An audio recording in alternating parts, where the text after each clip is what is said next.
way, I am trying to monitor, in addition to paying attention to the meeting, some of the various platforms that this is being broadcast in, to try to bring some of those comments into the meeting, since we can't obviously hear from folks in person tonight. Here's another comment: getting background noise maybe from technical support staff, but not the live feed. I don't know. The good news is the video seems to be working, so that's great. We got that going on. And I'm open to suggestions about whether or not we move forward or wait a little bit longer. So.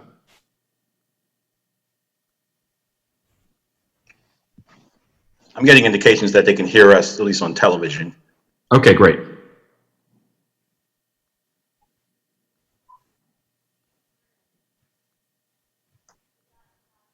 Okay, looks like they've cleared up the problem. I'm now hearing this. So we are not in our council chambers where normally we have a beautiful American flag. So instead, I'm going to temporarily change my background to the American flag while I lead the pledge. So now I also have to stand. So see if I can. There we go. All right.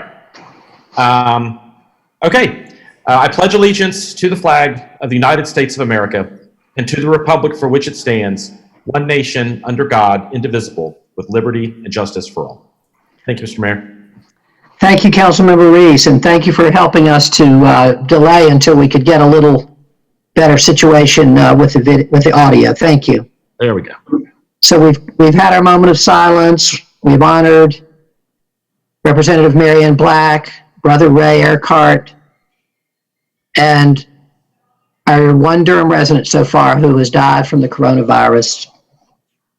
And now we'll have the roll call. Mayor Schewel. Here. Mayor Pro Tem Johnson.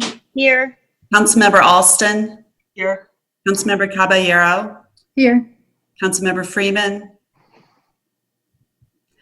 Councilmember Middleton. Here. Councilmember Reese. Here. Thank you. Thank you, Madam Clerk.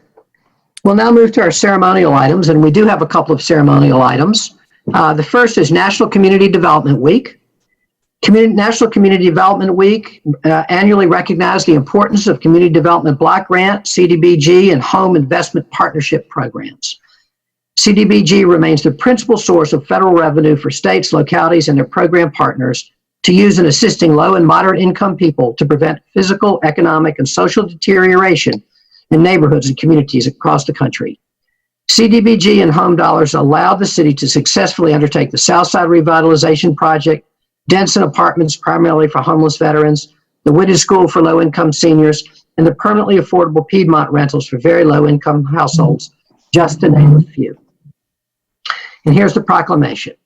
Whereas the week of April 13th through April 17th, 2020 has been designated as National Community Development Week by the National Community Development Association to celebrate the Community Development Block Grant Program and the Home Partnership Program. And whereas since 1975, the CDBG program has provided annual funding and flexibility to local communities to provide decent, safe, and affordable housing, a suitable living environment, and economic opportunities to low and moderate income people. And whereas since 1992, the HOME program has provided funding to local communities to create decent, safe, and affordable housing opportunities for low-income persons, with over 1 million units of affordable housing having been completed nationally using home funds. And whereas over the past 5 years, the city of Durham has received a total of $9,417,000 in CDBG funds and $4,642,000 in home funds. And whereas the city of Durham has used CDBG and home funds directly or in partnerships to address issues surrounding homelessness, including veteran homelessness, to promote home ownership opportunities for low and moderate income households, to develop hundreds of affordable rental units for low and very low income households, to provide repairs to homes of very low income seniors, and to help revitalize neighborhoods, and to leverage millions of dollars in additional public and private investments within the Durham neighborhoods. Now, therefore, I, Stephen M. Schewel, Mayor of the City of Durham, North Carolina, do hereby proclaim April 13th through 17th, 2020 as National Community Development Week in Durham to support these two valuable programs that have made a tremendous contribution to the vitality of the city's housing stock, infrastructure, public services, and the economic vitality of our community. Witness my hand on the corporate seal of the City of Durham, North Carolina, this, the 6th day of April, 2020. Can I have the traditional applause? Thank you.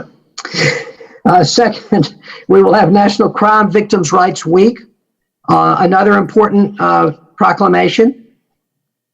The Victim Services Unit of the Durham Police Department offers support and services to victims of violent crimes, homicides, armed robberies, aggravated and sexual assault, and other serious felonies. These services include, but are not limited to, crisis intervention, referrals for community resources, investigative support, assistance with the filing of victim compensation claims, advising victims of their rights, educating victims about the criminal justice system and what to expect, accompaniment to court and medical appointments. The Victim Services Unit in 2019 served 1,628 cases. 3 full-time victim and witness service coordinators serviced 2,350 victims in 2019.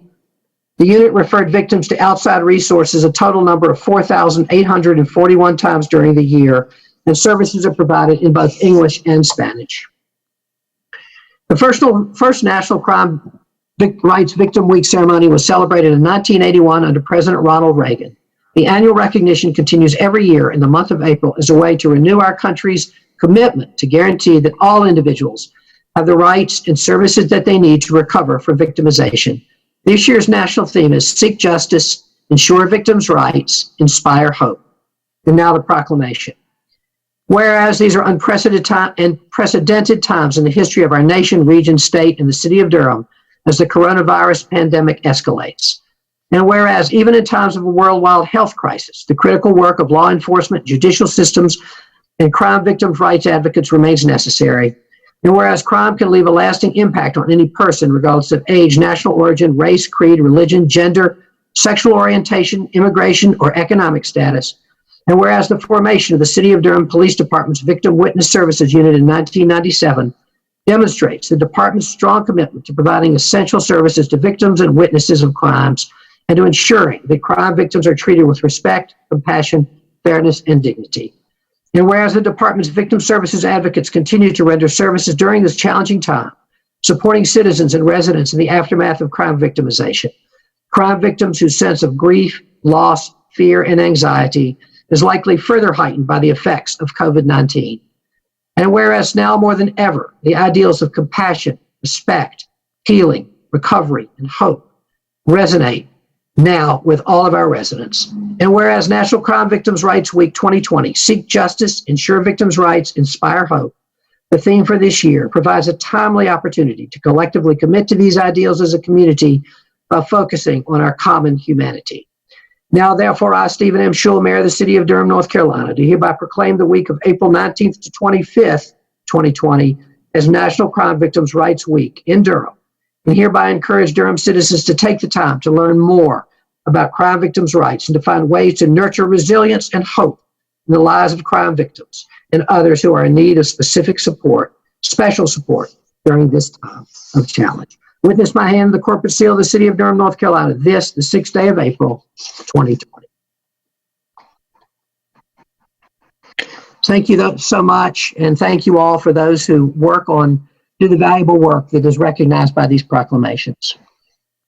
And now we'll proceed to announcements by members of the council, and I'm going to begin with Councilmember Austin, who has an important announcement.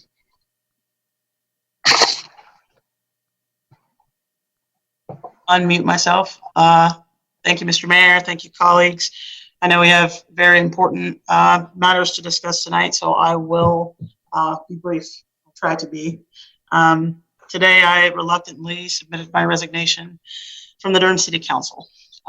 Before I reflect briefly on my time on this council, I want to acknowledge how profoundly the COVID-19 virus is affecting all of our lives.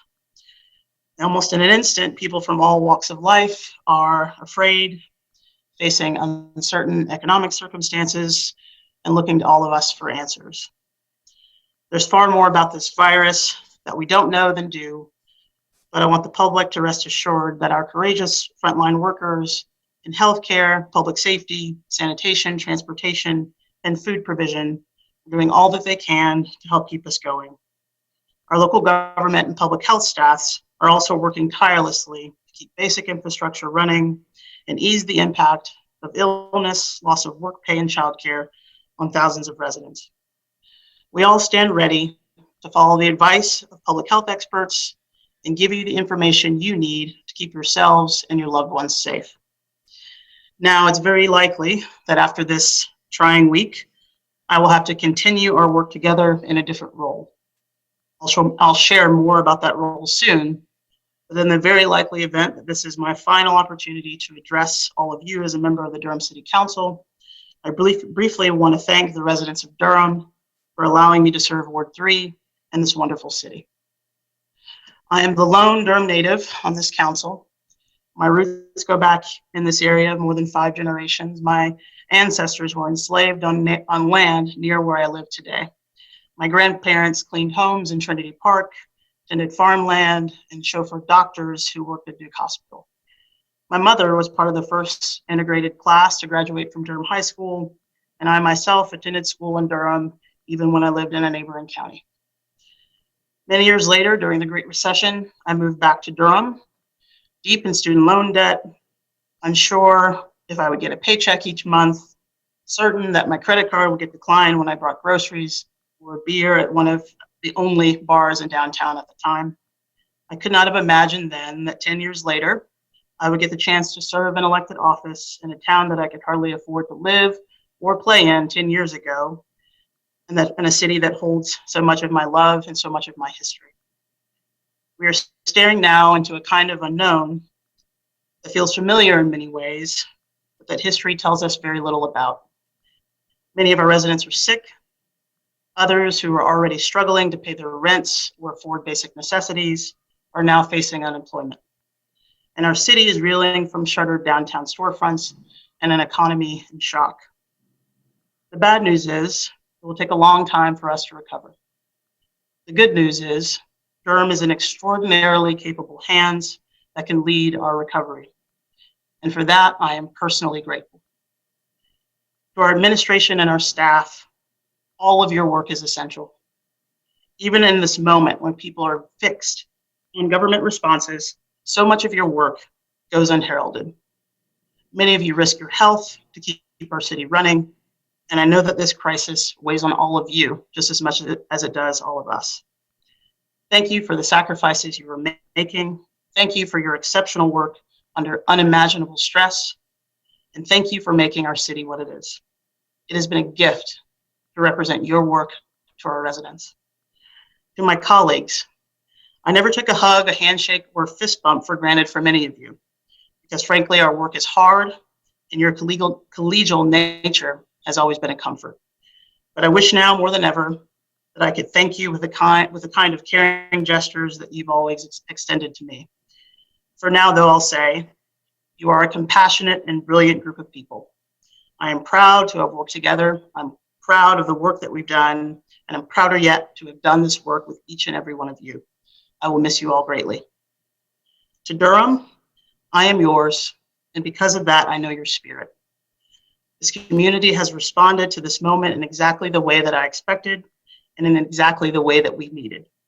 You're working together, fighting for each other, and trusting that together we will make it through this current crisis. 1 month ago, at the end of our mayor's powerful and moving State of the City address, which set an ambitious tone for the next year, the student group sang Andrew Day's Rise Up. Part of that song goes, when the silence isn't quiet and it feels like it's getting hard to breathe and you know you feel like dying, I promise we will take the world to its feet and move mountains. I'll rise up unafraid, and I'll do it 1,000 times again. We could not have known then how poignant those words would be just weeks later. Durham, right now the silence isn't quiet. It feels hard to breathe. We will take the world to its feet. We will move mountains, and we will rise up. To everyone listening, please stay home, stay safe. We are with you. I am with you, and thank you. Thank you, Mr. Mayor.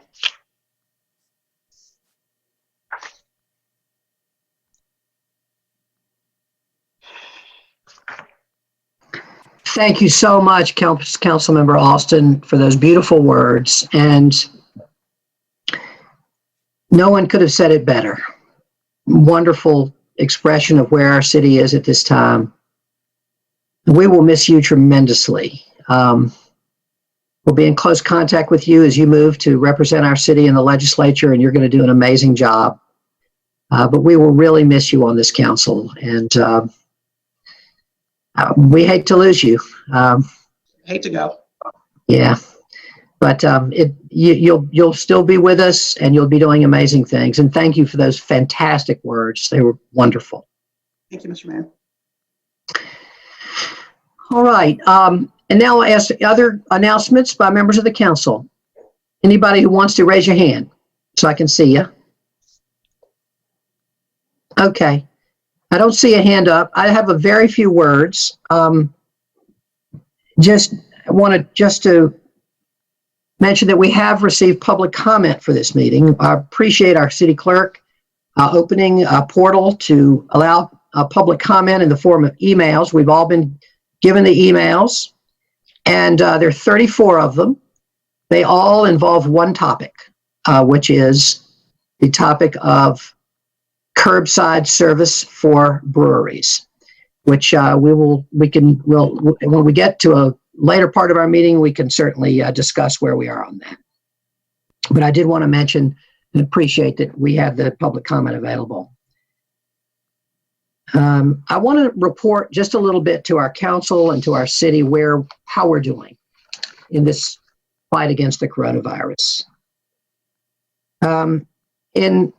In many respects, as hard as this is, in one very important respect, we're doing well.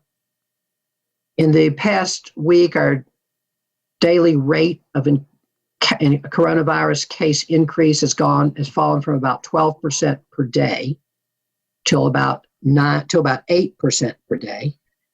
We are the large county in the state that has the slowest rate of growth of coronavirus cases, which we can be very proud of. Travel in Durham is down more than 40%. People are taking the stay-at-home order they're doing very well with it and taking it very seriously, and social distancing, and it's making a difference. We are flattening the curve. How do we compare to other regions around the country and around the world? I think it's very important to know. So we know that we know the worst are places like New Orleans and New York, and we know that Washington was a hot spot for a while, although it's improving. Our rate of case increase on the 27th day, since we began having cases, for 27th day, our rate of increase is about the same as South Korea, one of the places in the world that has done the best with the coronavirus. So if we continue to do this work well, if we continue to stay socially distanced, I believe, and our public health folks believe, that we can continue to flatten the curve. The modeling from Duke University Health System says that we estimate the peak of our cases to be between April 24th and May the 2nd. And that has been consistent in the modeling that they have done. This is a very hard time. And again, Councilmember Austin said it better than I can, but it needs to be said again. Our hearts go out to everyone in Durham who is suffering in some way because of this coronavirus. People have lost their jobs all over the country and right here in Durham. And I know many of us have gotten emails of difficulties accessing the unemployment system, and all kinds of difficulties that people are facing. To the businesses that have had to shut their doors temporarily, and hopefully only temporarily, our hearts go out to you. There's so many people in Durham who are suffering because of this, and we all want you to know how much we care and how much we're trying every day to get our city safely through this, and to tell you all that the more quickly we can get through our peak and the more we can flatten the curve, the more quickly we can reopen our businesses and Durham can be back in business again. We hope that this won't be long, but it depends on us. If we can successfully socially distance, and we can stay safe and we can flatten the curve, We will keep our healthcare workers safe. We won't overburden our hospital and make it impossible for each of us to get good medical care should we need it. And we will be able to more quickly get back into business as a city. And that is our aim, and that is something that we have to do together. But we are doing amazing work, and every one of us, is working hard to do what we need to do and giving the gift of distance. It's a gift now. It's a kindness. I want to say that I believe deeply in this separation of church and state. We don't have prayers at our council meetings, but I do want to note that this is an important week for many religious people. This is the week of Easter. It's the week of Passover. And I wanted to just tell our community that I've asked one of our council members, a pastor himself, Mark Anthony Middleton, to compose a prayer during this week for our city, that our churches and synagogues and mosques can share this week, people of all denominations. And he's agreed to do so, and I really appreciate that. I want to ask everyone to please stay at home. Please do what we need to do to keep yourself safe and everyone else safe. Give your love from a distance. Take care of the elders. Be safe. We can do this together. We can fight this virus together. Each of us can act so all of us are safe. All right. And now we'll move into priority items. And I'll ask first, is there a priority of the city manager? Are there any priority items, Mr. Manager? Thank you, Mr. Mayor. Good evening, everyone, members of council. I'll have some remarks in a few minutes, but for now I have no priority items. Thank you. Thank you, Mr. Manager. Madam Attorney? Good evening, Mr. Mayor, members of City Council, Madam Mayor Pro Tem. The City Attorney's Office has no priority items this evening. Thank you. Madam Clerk? Good evening, everyone. The City Clerk's Office has no items. Thank you, Madam Clerk. All righty, and now we'll move into our first item, which is the report on the city's response to COVID-19. And I'm going to turn this over to the city manager. Thank you again, Mayor, members of the City Council. Before we move into the more structured discussion on a variety of the COVID-19 topics, I would like to take a few minutes and provide some prepared remarks. As you know, the city of Durham was hit with a malware attack on the evening of March the 6th, which significantly impacted our data and communications networks. This malware attack was followed very quickly with the realization of the impact COVID-19 would have on our community and the way many services could safely be provided to our residents. These back-to-back events have challenged us all beyond anything we could ever have experienced or even imagined. The City of Durham staff has always been at the pinnacle of public service professionalism and capabilities. Every time the bar has been raised, our staff has responded with resolve, innovation, and dedication to public service. And I want to use this opportunity to express my gratitude and appreciation to all of our employees and their past, present, and future commitment of service to our community and the residents of Durham. It is truly my honor to be a part of them. Today, we have approximately 1,250 frontline employees working every day and receiving premium pay. We also have 700 employees teleworking every day to keep Durham running. And at the same time, we have continued to pay and provide pay and benefits to an approximate 220 full-time and 250 part-time employees who are ready to support our services when called. As has been said, we have a long road ahead and no one knows for sure where it will lead and who will be impacted. But I have never been more proud or confident that our employees will respond and be up to the challenge of keeping our community safe, ever working to recover and return Durham to the community that we love and cherish. Thank you. Mr. Mayor, we have a number of staff people who are prepared to respond to a variety of issues that you have asked us to address this evening. I don't know if you have a particular order that you want them addressed. I will defer to you, but if they are ready, and I can jump back in whenever that time comes. I think you'd wanted to hear about some operational issues. Or no, you wanted to hear about the EOC first? I think Mr. Jim- Yes. I was thinking we would first hear about the EOC, then about the operational issues, and then any order that you wanted to call the departmental reports. Thank Is you. that okay? Sure, thank you. So the first speaker will be Jim Groves.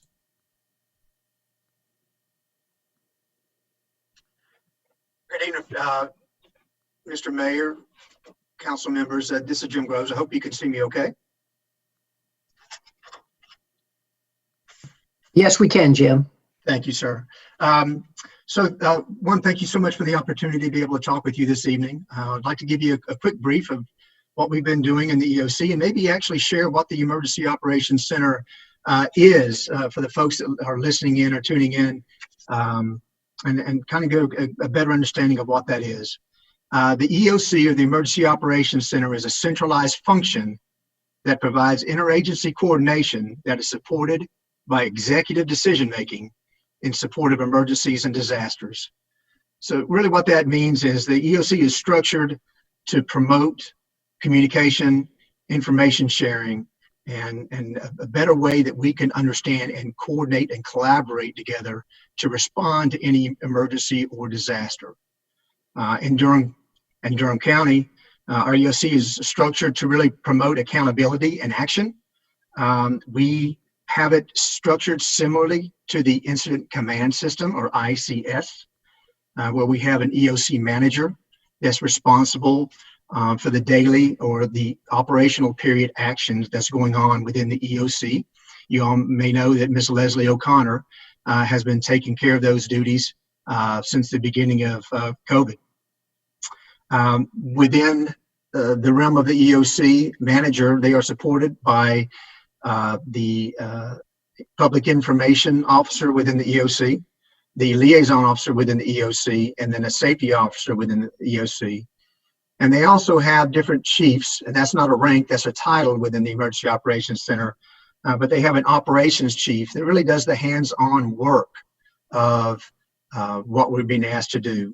We have a planning section chief that is constantly looking forward 12 to 24 hours and finding out and determining and planning for what we need to be doing before the next operational period begins. We have a finance and administrative section chief that is looking at the total funds that we're spending on resources, on personnel, on supplies. And then lastly, we have a logistics section chief, and the logistics section chief is really looking at those resources and resource management that we need to bring every effort that we can to respond to whatever event that we're dealing with. Each of those chiefs has a large staff that's working with them to accomplish these tasks. For example, in the operations section, we have a human services branch, we have a public safety branch, and we have an infrastructure branch. And within each of those branches, those people are working on specific tasks. For an example, one of the interagency groups under operations is the homeless population and how we're dealing with that with COVID, and also food security and how we're dealing with that. And then also we're working with the public schools on the things that are going on with them and the children being out of school. The EOC is typically set up for any type of hazard that we may need to respond to, but specifically for the COVID event, we're operating just a little differently than we typically do for public health. Usually when we activate, emergency management is set by ordinance to be in charge and running this. We know that public health, and this is a public health event, really is the subject matter expert. So within our activation of this EOC, we are fully in support of public health and anything that they may need. So our main job is to get the cadence of the operations, to make sure we're getting briefings done, to make sure we're giving situational reports, to make sure we're sharing information appropriately across all different areas of the city and the county, private, public, nonprofit, to just make sure folks kind of know really what's going on. That's a really high overview of what's going on with the EOC. I can tell you that we were monitoring the COVID before it ever came to Durham County. We activated the Emergency Operations Center before COVID was in Durham County. We drafted the state of emergency to make sure that we were prepared for anything that may happen as a result of this. We continue to do long-term planning. We're looking weeks in advance to think if this thing really goes out of control, although the message that you shared, Mr. Mayor, that we are really low on the curve, which is beautiful, to say that turns around. And so we're planning on weeks that if it does not stay to that trend, we're prepared and we've got a plan to be able to do that. And then obviously we're fielding questions from management and from elected officials to make sure that they are able to share with their constituents as much as they can. Happy to take any questions that you might have. Jim, thank you so much, and thank you for your leadership. And thanks to Leslie, who's been wonderful, and all the folks in the EOC. And I know this time you've had usually the EOC is a kind of tight packed. I've been in there during previous emergencies, and everybody's sitting in the same rooms, real shoulder to shoulder. And Sir. This is a whole nother ball game for you all as well. It is, sir. And, you know, we had to activate our Emergency Operations Center actually in the HHS building this time because, unfortunately, our existing EOC is just not set up to be able to facilitate social distancing like we need to. So we did move over to the ABC classrooms at HHS to be able to accomplish that safely for our staff and support staff. Great. All righty. Thank you so much. And I'm now going to ask council members, if you have a question for Mr. Groves, if you could raise your hand. And I hope I'll be able to see it. Councilmember Reese. All right, I think I've unmuted myself. Mr. Mayor, there have been a couple of comments from members of the public on the Facebook stream about folks that are concerned about the fact that the Durham Public Schools ended, at least for now, its meal program for kids in the public schools. Today, I believe they gave a number of meals to kids, and now the parents are getting guidance about other programs. I'm wondering if, Jim, if you can talk a little bit about what the folks at the AOC know about the options that are available to families right now. So I can share with you that we have been in close communication with the schools and the support agencies and the volunteer agencies that may support the Feeding for the Children.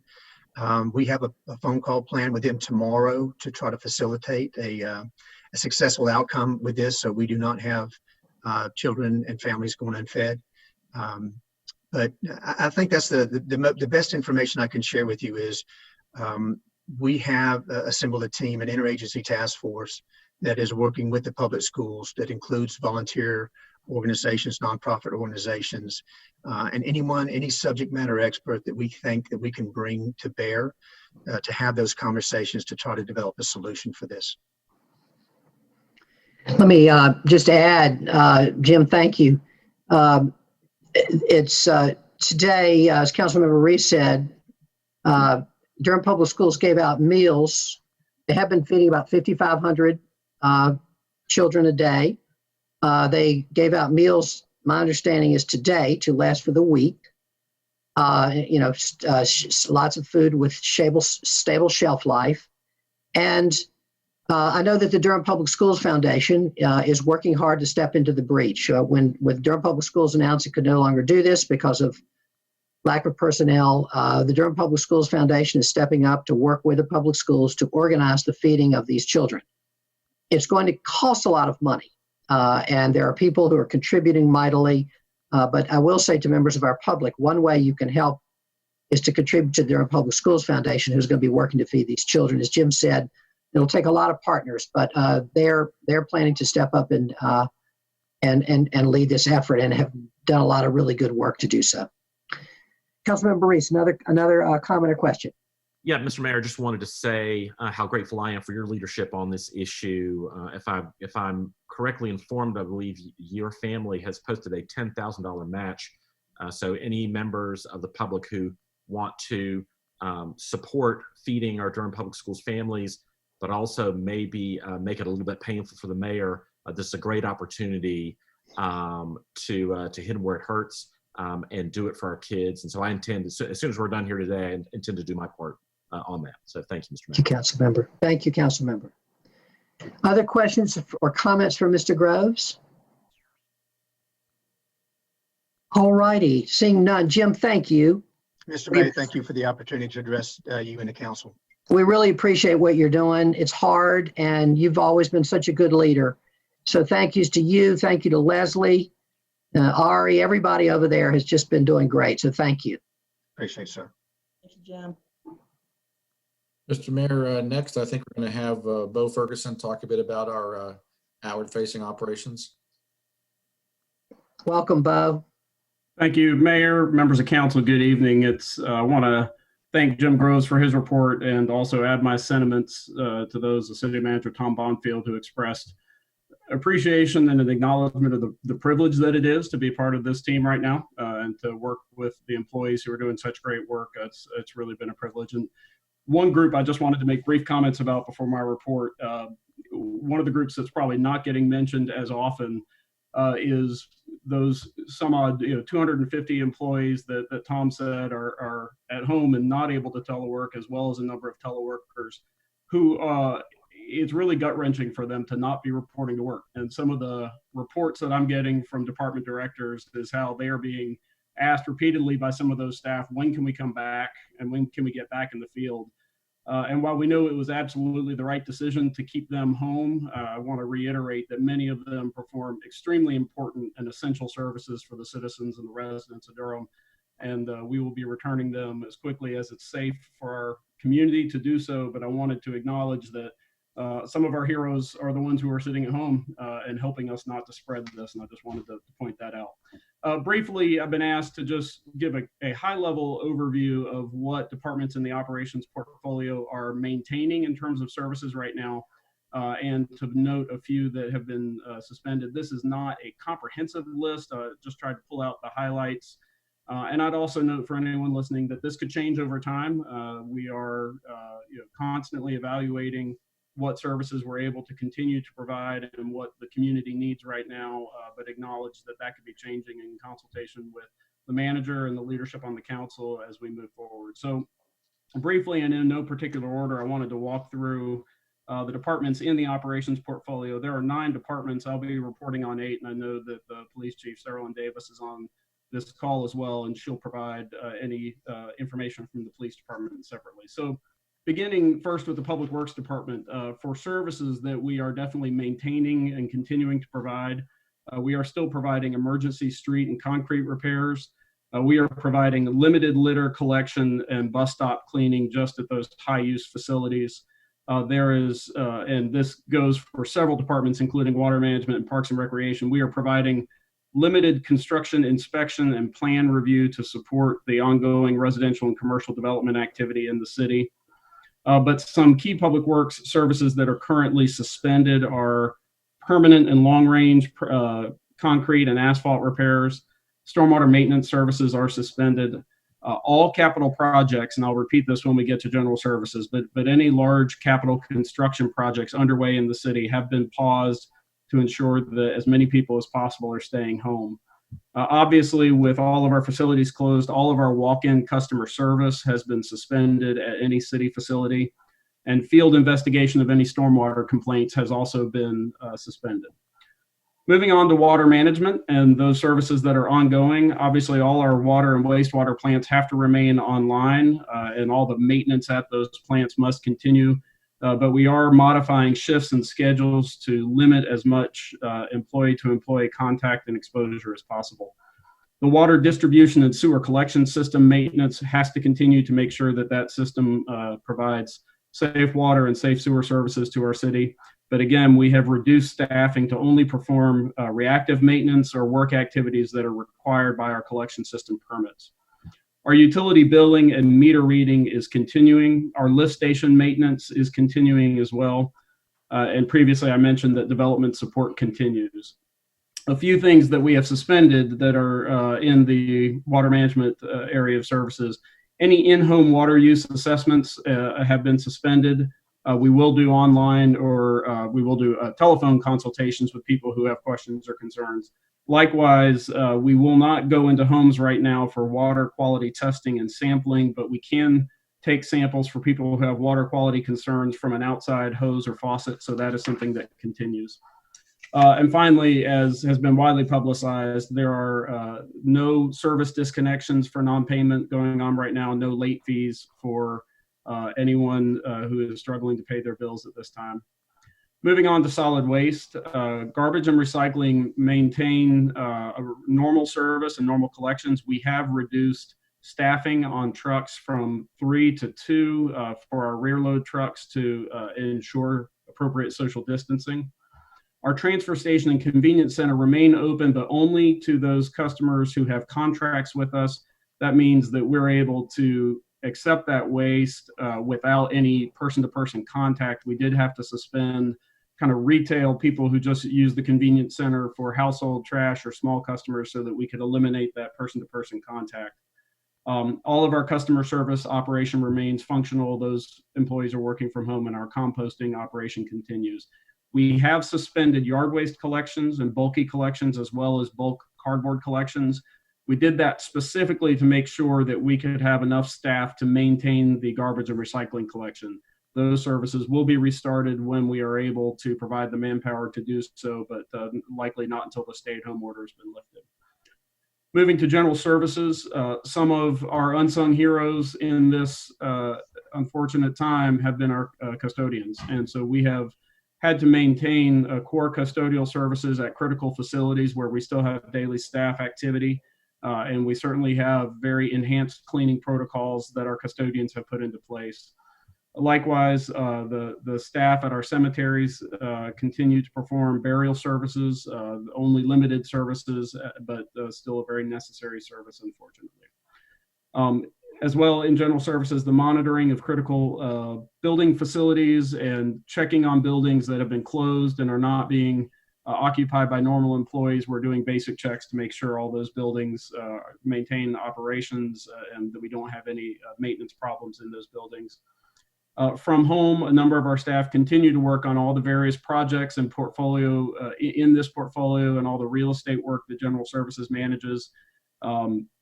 We are also right now doing some limited monitoring of litter and landscaping in the landscape division of General Services, also keeping an eye on litter and maintenance downtown and right-of-way. But most right-of-way maintenance right now has been suspended.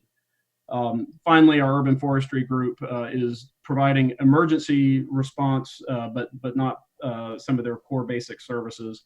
So the suspended functions in general services includes construction projects. All projects managed by general services, all the capital projects and enhancements that they manage have been suspended.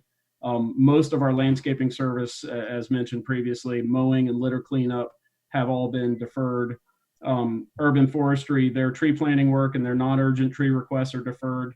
And obviously there's no KDB activities going on. I would note here, and again in Parks and Recreation, that at some point, right-of-way maintenance and parks mowing and maintenance, while currently not considered critical services, may become critical service as the growing season continues. This does become a problem for sight distances along the roadways, as well as functional basic use of the parks. And so several weeks in, we may move some of those employees into a limited operational role, but we'll be evaluating that as we move forward.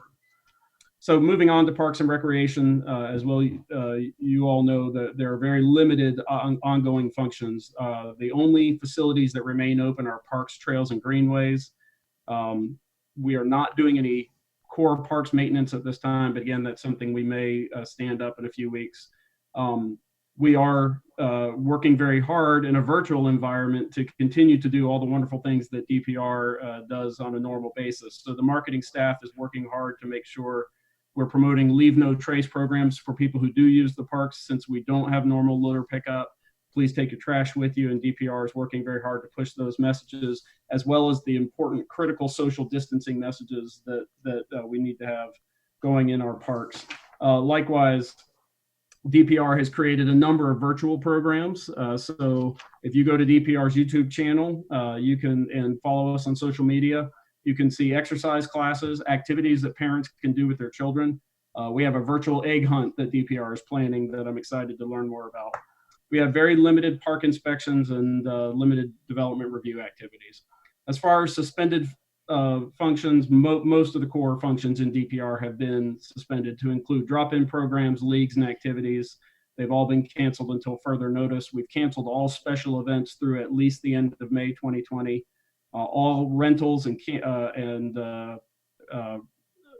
activities have been canceled at any DPR facility until further notice.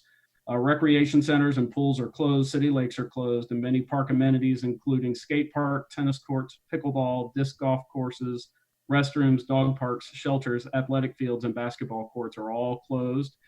That has remained an area of concern for us, and so I take this opportunity for anyone who's listening to please respect the stay-at-home order. Please respect that those facilities are not to be used at this time, and we're taking additional measures to secure those facilities to make sure they're not being used. Our fleet department continues to provide core basic services to all the departments with vehicles in the city. So their maintenance and repair of vehicles, especially to essential public health and safety vehicles, continues, as well as special disinfectant and cleaning protocols for those vehicles. And of course, fleet continues to acquire and distribute fuel for all the important city fleet. Lower level maintenance within the fleet department has been suspended until further notice.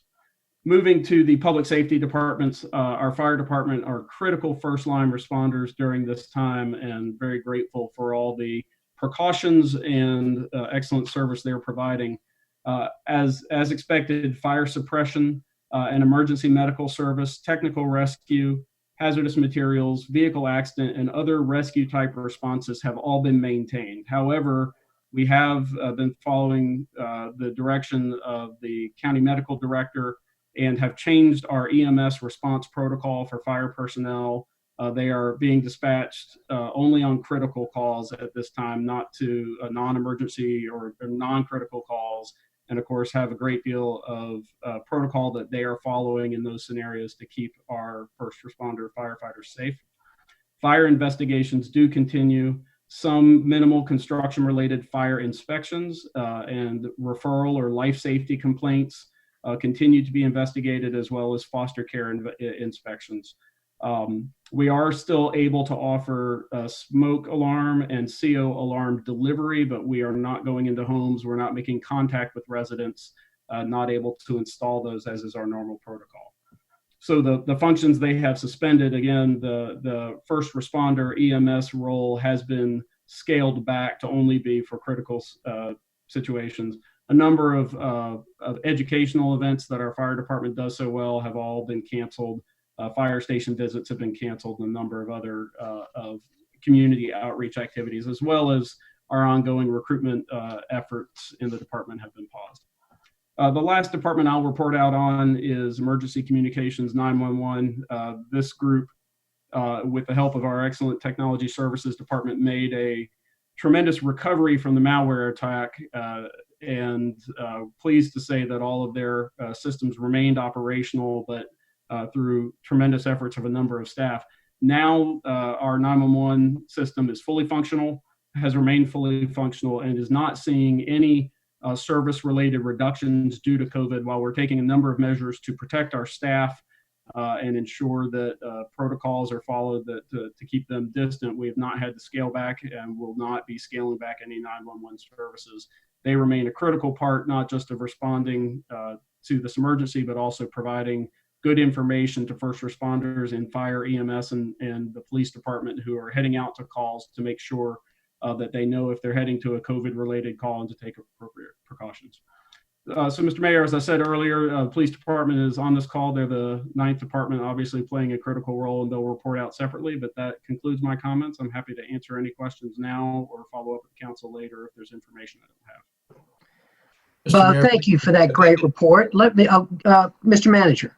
Yeah, let me just jump in real quick if I could. In the interest of time, I didn't have each of the deputy city managers, prepare remarks about their operations. I thought most of the pieces that council members and the public would be concerned about, Mr. Ferguson could cover. But I did want to mention certainly in a lot of behind the scenes things going on with technology solutions. Paychecks are still getting sent out. Bills are still being paid. All of the telecommuting work that's going on that most people don't know happens. They just take for granted anyway. And then in the community building portfolio, you'll hear more about the work that OEWD is doing with small business. We are still fairly fully operational in the development services arena, both in the planning and the inspections departments. They are doing everything online. We still have inspectors going out because we still have a tremendous amount of construction activity going on. And then you'll hear from community development shortly, but also even neighborhood improvement services is looking for opportunities to continue community engagement virtually. And there's quite a bit going on there too. So that the danger in starting to report about who's doing what is you always leave somebody out, and I'll hear about it first thing in the morning, but I did want to mention those that came to the top of my mind. Certainly, Bo is prepared to respond to any of those operational questions as am I. Thank you. Thank you very much, Mr. Manager. And thank you, Bo, for a great report. Now I'm going to ask for questions. Councilmember Reese. Great. Thank you, Mr. Mayor. Bo, fantastic report. First of all, I just want to say how much I appreciate the continued service of our frontline employees who are making this city work at the most difficult time in our history, really an unprecedented series of events. And I'm just so grateful to them and to the rest of the administration for everything they're doing right now. A couple of questions did come up that I wanted to ask you about. First of all, with respect to solid waste, we've also currently suspended bulky item pickup. Is that right? That is correct. Okay. And with respect to yard waste pickup, I know that we've suspended that. Are we still charging that monthly fee right now? No, they have suspended the monthly fee, and I'm not aware of any concerns about that still being billed, but if anyone does receive that bill, please let us know. We'll make sure and try and figure that out. But as it was our intention not to be billing that monthly fee. That's great. Thank you. That's what I thought. With respect to parks, the Parks and Rec Department, specifically about our greenway trails and parks, has the department received a ton of feedback or any feedback really about folks not exercising appropriate social distancing in those spaces? I can speak anecdotally. I don't have numbers about how many complaints have been received. I know that they have received complaints. Specifically, it has primarily seemed to be around athletic courts, which we have taken additional measures over the last 4 or 5 days to both notify and then physically restrict those facilities where at all possible. I can't speak to the volume of that. I know the city manager and the mayor and council have also received concerns that have been forwarded to myself and the department. So would encourage people to continue to do that, as well as to use the police non-emergency number that has been advertised as a place for people to make reports. We will, when resources are available, I know we can dispatch officers to locations where people have concern. The officers can investigate and deal with that as appropriate. This isn't, I'm not sure this is in your portfolio. I had a question about transportation.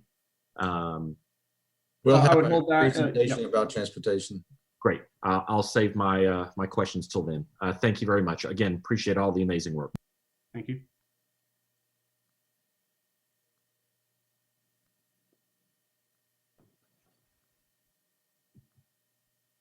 Mr. Mayor, are there any other questions? Sorry.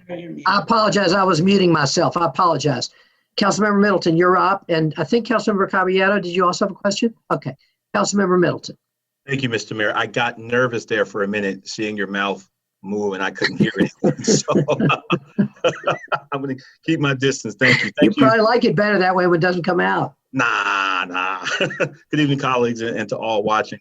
But let me just add, and to the city manager and to the mayor, let me just add my words of commendation and just utter respect in awe at the job that this staff has been doing. Since the declaration of the state of emergency, this staff has borne the brunt of the nuts and bolts of how this city keeps working since the declaration. And these are challenging times, but someone once said that the true test of character is taken during challenging times.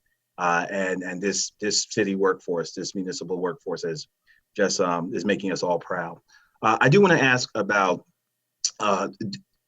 do we have everything we need in terms of PPE, personal protection equipment for our frontline workers, and do we see any issues on the horizon with making sure they have what they need as they go into situations? I'll address that now, and I think there may be some other folks who could also contribute. We want to give a shout out to the great work done by our risk management division under Deputy City Manager Wanda Page. They have been closely tracking the CDC guidelines on PPE as it existed at the beginning of this event and as it has evolved over a couple of weeks, and continue to push out immediate updates to departments as to what the CDC is recommending for PPE. At this time, we have had all of the core basic protective equipment that we need, but we continue to track, as many governments do, the potential for shortages, and we also are making sure that we have good guidance from risk on what is required and not participating in the exhaustion of those resources from the medical community who also needs those. So I am, as of today, not aware of any shortages in departments, working very closely with purchasing and risk to make sure we have the appropriate gear, but we will continue to track that. And it remains an area of concern, as you've heard multiple reports about, but we are not immediately in a dire situation with PPE. Good to hear. Thank you. Thank you, Mr. Mayor.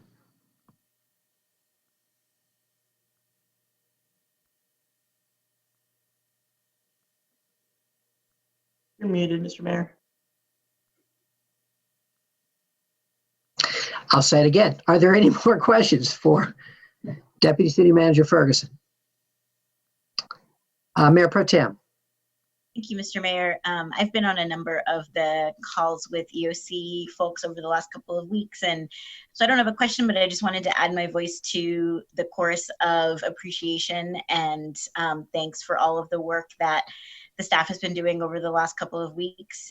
Being on those calls, it's been clear there's an incredible amount of work that's been happening, and the collaboration between the city and the county and the public schools has been really strong. I know that those are the kinds of collaborations that we need right now, and they're saving lives, because we were able to act quickly, and in cooperation with our other local governments, we are better able to fight this pandemic, and we see that in the evidence that Durham is doing better than a lot of other communities in the country. And so I just wanted to extend my appreciation as well to all of our city staff and staff from the other organizations that have been working so hard to give us the services that we need in this time, and to make sure that we're doing the absolute best we can to slow the spread of this disease. Thank you.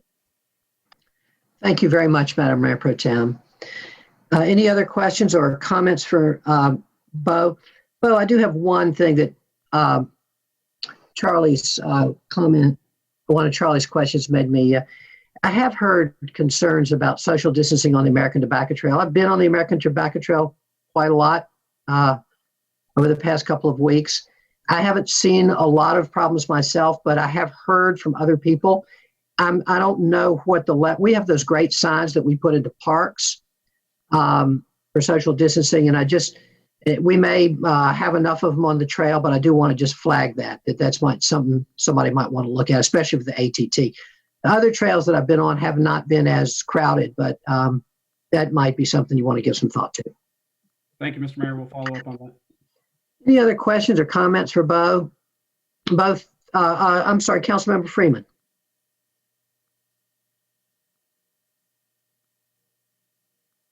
Well, I'll jump in. No questions, Bo, but thank you for your work. And I apologize. I have to use my cell phone. I know I'm a soft talker, so I just want to make sure that you can hear me. Okay. And just noting, I do realize that the differences for people that are unhoused have been raised as a question, and I just want to make sure that that is addressed. And I'm not sure if that's something Tom or Reginald want to address, or if it's Bo, but I just want to make sure that that is raised.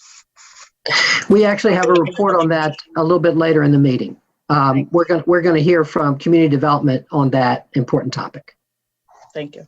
Yeah, thank you. All right, anything else for Bo?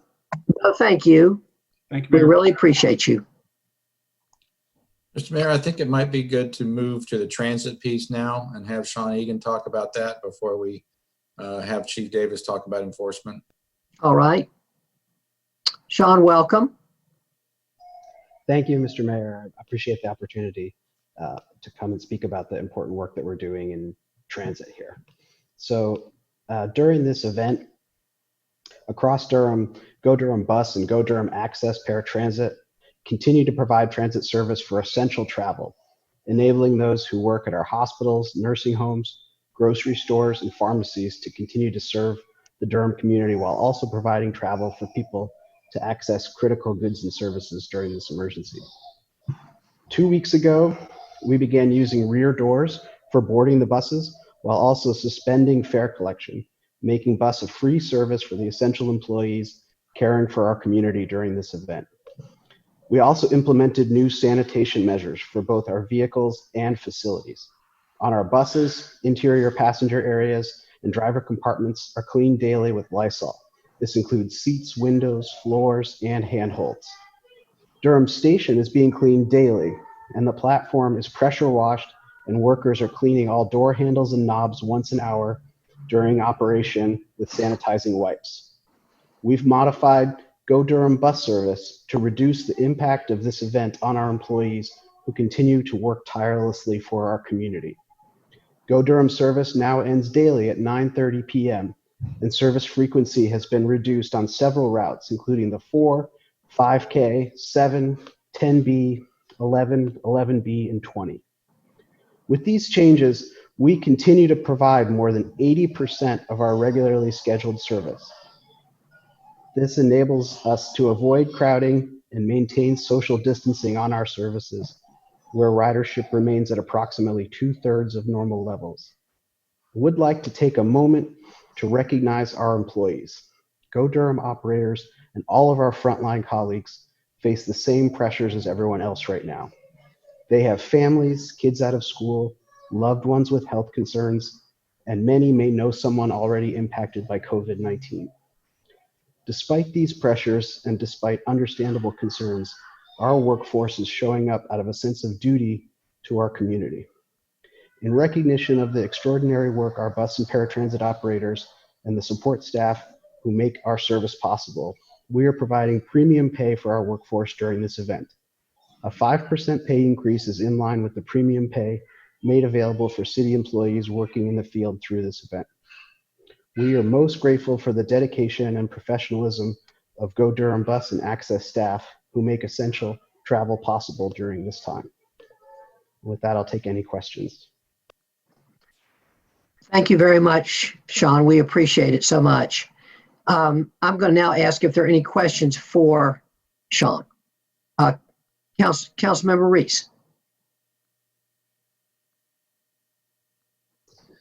Sean, thank you so much for that report. I've been so impressed with the steps that Go Durham has taken during this crazy time to make sure that that backbone of reliable service remains in effect for the folks who need it. So many of the workers who've been deemed essential by our stay-at-home orders are low-income workers who rely heavily on our bus service, and the fact that Go Durham has remained largely up with a tremendous amount of continued frequency is impressive. Also impressive are the measures that the department took to create more separation between operators and passengers with respect to rear of the bus loading and, of course, going fare free. I want to say my biggest praise, though, as you did for our operators who are just doing an incredible job right now, operating that lifeline for the folks in Durham who need that bus service the most. And I just want to thank you for your leadership on that. I had a question that was a little bit related to parks, but I wanted to ask it of you, Sean. One of the suggestions that I've heard a number of times over the last week or so is that in response to what the mayor has heard, and I know I've heard it, although I have not seen it personally, and I know a number of us have heard, is overcrowding and lack of social distancing in some of our parks and greenways. If the city of Durham would consider closing any city streets in order to give folks more opportunities, more places to be outside, to walk and to run, other than the existing greenway trail system. I wanted to listen to your thoughts about that. Sure. I mean, as was mentioned earlier, we have had a number of citizens express their concerns about the American Tobacco Trail, for example, and crowding there. And what we're really focused on right now is getting the message out and supporting that message that people should be taking trips only for essential travel, and then also maintaining social distancing. So that of the places where we've heard reports, the Tobacco Trail is the highest volume of reports that we've heard so far. So we'll be looking at additional measures that we can take to do that. In terms of closing roadways, there's not a clear roadway that runs parallel that would be appropriate for closing for the Tobacco Trail, but we'll continue to monitor areas where we see that. We've also made a series of changes on our roadways for pickup and drop-off zones for our restaurants, for example, for carryout, and we're continuing to see good utilization of that, but we haven't seen as much crowding on the roads themselves. So we'll continue to monitor that, and as appropriate, we'll look at the example of some other cities have taken. We've been in discussions with our colleagues in the National Association of City Transportation Officials around the country, and we're working closely about to monitor best practices, and we'll implement them as appropriate here in Durham. Thanks, Sean. And you reminded me of one other thing I wanted to mention, then I'll be done, and that is how grateful I am that the city suspended the paid-on-street parking during this period to provide some additional space for takeout parking for our downtown restaurants, and also opening the gates on the city-owned parking decks. I think those are really important steps right now where we are. Hopefully, obviously, it has encouraged a lot of people to come downtown, except to pick up food, which has been great. I know a number of us have been through downtown by car during this time, and it's really wild to see what the city looks like. In any event, Sean, I just wanted to thank you for everything that you've really been put into the fire very quickly. And I just want to say I'm really grateful to the way you've stepped up to the challenge and helped lead the department in this difficult time. Thank you, Mr. Mayor. Thank you, Councilmember. Councilmember Alston and then Councilmember Middleton. Thank you, Mr. Mayor. Hi, Sean. Thank you for your work. I understand the social distancing measures you're trying to cultivate with the changes in the service and the rear loading for the buses. Are folks who board the buses being asked to kind of self-regulate their social distancing, or is there anything going on to separate passengers? So right now, we're doing that with signage. We're also doing that with voice announcements on the buses, asking people to maintain that 6 feet of distance. And then we've put up signage around our system before people board as a reminder to do that. So we're continuing to try to find creative ways to get that message out, but it's not something that we're asking staff to enforce. We're asking our riders to maintain that safe social distance. Great, thank you very much.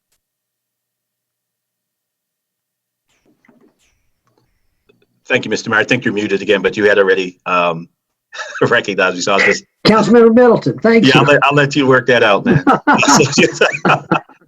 Sean, thank you so much. I want to associate myself with Council Reese's comments. I think he aptly captures the characterization of how important transportation is and our ridership here in Durham. So I want to associate myself with his comments. I do have a specific question. I know we've observed in other cities around the country that public transportation oftentimes has been a challenge for social distance just by virtue of volume. Obviously, we're not New York. We don't have that type of ridership. But I think all of us were just struck if we didn't see that that Facebook post, that video of that operator. I think it was in Detroit, who posted this very, very visceral appeal about someone that was coughing on the bus. And I'm just wondering if our operators, I think it's great that we're paying them at a premium, number one. Are our operators being provided with any type of PPE, mask or gloves or anything like that? And if not, do we have any plans to do that? So as Bo said, we're working very closely and monitoring the recommendations from the CDC and looking at regularly assessing the level of risk of exposure as well as the equipment and the recommendations. So right now, some of our operators may choose to wear mask and gloves, but we're not issuing masks at this point. We'll continue to monitor that and as the situation develops and monitor the availability of equipment. But right now we're allowing that where the operators decide that they want to bring that. So as we monitor, is the only metric availability? I mean, we're not looking for anything else other than availability to decide whether or not we're going to issue them. Is that fair? I think that the guidance is evolving, as Poe mentioned, from the CDC as well, about how to gauge the appropriate level of risk. So we'll continue to work with our risk management division on that. Sure. Could you also address the paratransit operators and the precautions we take there? Sure. So what we typically do is offer door-to-door service for our paratransit customers. What we're asking them now is if possible to go curb to curb to try to limit the amount of contact or interaction between our operators and our riders on the service, and to try to limit the amount of time and maintain as much as possible the appropriate distance. Our access paratransit riders have disabilities. They require additional assistance, but they also understand the risk and the concerns and the importance of social distancing. So we've had a very good response from our access paratransit riders, and they understand the importance of social distancing and are working with our staff to do everything they can to maintain that. Mm-hmm. I'm sure staff will check me, but I think the CDC just recently said that they advise Americans now to start wearing masks in public. I'm pretty sure that was the CDC. I'm sure I'll be checked. I don't know how that will factor into our decision in terms of our operators on Go Durham, but I have no doubt that we will be proactive and we will be doggedly determined to do everything to protect them as they do this vital work. They're keeping the city going. So thank you so much for the work you're doing under just incredible circumstances. Thank you. Thank you, Council Member. Other questions for Sean? Council Member Caballero. I just wanted clarification. Are none of I understand the Go Durham operators for our regular services, but what about with the paratransit? I'm just thinking about the extra risks with some of our disabled residents. So I guess what I'm asking is, are there different standards for each system? So there are different levels of interaction on the two systems. So I think as we move into the PPE issue and making that, we'll have priority for our Go Durham access staff. Thank you. Other questions for Sean? Sean, I do have one. I think that the new CDC guidance, which recommends people wearing masks when they're in 6 feet of someone else or think they might be or will be, is important information for us. I really am. I would like to see our bus drivers wearing masks. I think that is the current guidance. And I worry about them so much. I mean, we still have, I think, 14,000 boardings a day, if I'm not mistaken. That's, I know not each boarding is one person, but, thousands of people a day. That's a lot of people for our drivers to come into contact with. And so I just want to offer that. Yes, sir. Mayor Pro Tem. Thank you, Mr. Mayor. I just wanted to clarify that the CDC recommendation is for people to wear cloth masks in public, not the medical mask 95 or surgical masks. They're asking that we reserve those for healthcare workers. There are some folks in Durham who have been sewing cloth masks for donation to the community, and I'm happy to get Sean and other folks at the city in touch with them to make sure that we can get some cloth masks for our employees. Thank you. Anybody else? Councilmember Caballero. Yeah, additionally, there is mixed. So the CDC did recommend facial masks, but there is one risk, which is that folks tend to touch their faces more because they're not used to wearing masks because they're not healthcare workers. So it's just a equipment they're not used to dealing with. So that it has been one of the risks associated with it. So I just wanted to raise that as well. So if folks are wearing masks, just to be even more careful because you are more likely to touch your face. Thank you. All right. Thank you so much. And Sean, thank you. Appreciate you being here. Thank you all for all your good work. We really appreciate it. All right, Mr. Manager, who's next? I think next we ought to have Chief Davis talk about the police response and enforcement, if that's okay. Great. Chief, welcome. Are you with us?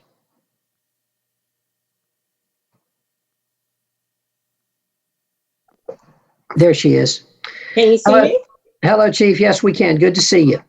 Thank you. Good to see you too. Thank you for giving me the opportunity to provide an update about patrol operations in the Durham Police Department during this current crisis. So I'll start with saying that, first of all, about 3 weeks ago, we began assessing our response to calls for service in light of the recent emergency orders related to COVID-19, which were initially enacted by the city and the state. In collaboration with the Durham 911 Emergency Communications Center, we have worked to establish new call taking protocols. The modifications allow for effective screening of all calls for service, dispatching only calls that require the presence of a DPD police officer, and less serious offenses such as stolen property reports and incidents where a suspect is not on scene are handled by phone. Other COVID-19 information only calls are vetted by designated 911 call takers. And if appropriate, COVID-19 related calls that require an officer's response are dispatched to patrol. Durham One Call has also assisted with vetting information only calls and responding to citizen inquiries, hence avoiding the disruption of 911 emergency call taking. Also, a series of internal communications have been distributed to all patrol officers as a companion document to the state and local orders to guide our officers in the application of each order enacted by the governor, the city, or the county. As stay-at-home orders are amended, the Durham Police Department's internal guidelines are immediately updated to incorporate changes in our enforcement methods. Calls for service continue to be moderate, and officers have been effective in utilizing distant verbal commands or public announcement systems, our PA systems that are in the vehicles, to communicate with people violating any aspect of the stay-at-home orders. There have been no COVID-19 related violations that resulted in citations or enforcement action at this time. Officers have encountered only a few small crowds in the earlier stages of the first stay-at-home order about 3 weeks ago.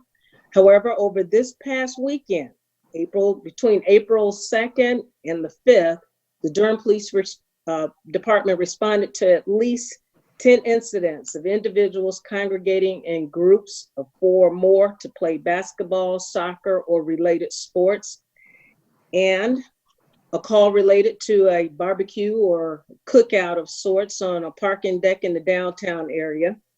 Officers also responded to an incident where about 15 people congregated socially at a private residence.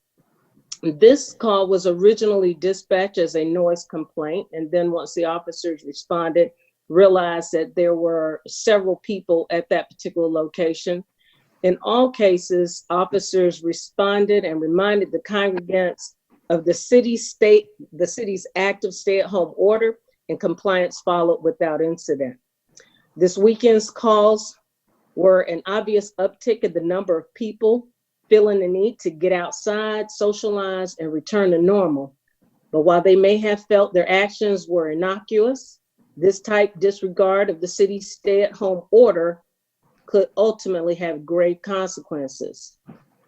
Officers responded to only a few calls where citizens reported businesses not in compliance due to the number of patrons at the business location. Upon arrival, officers reminded the violators of the active state and local orders impacting certain business operations, and then owners quickly complied. Our officers also have a letter with my signature, basically to provide to owners or businesses that are in non-compliance or violating the current stay-at-home orders. We have not had to issue those letters at this time, but they've been updated recently, and we are prepared to post those orders when necessary.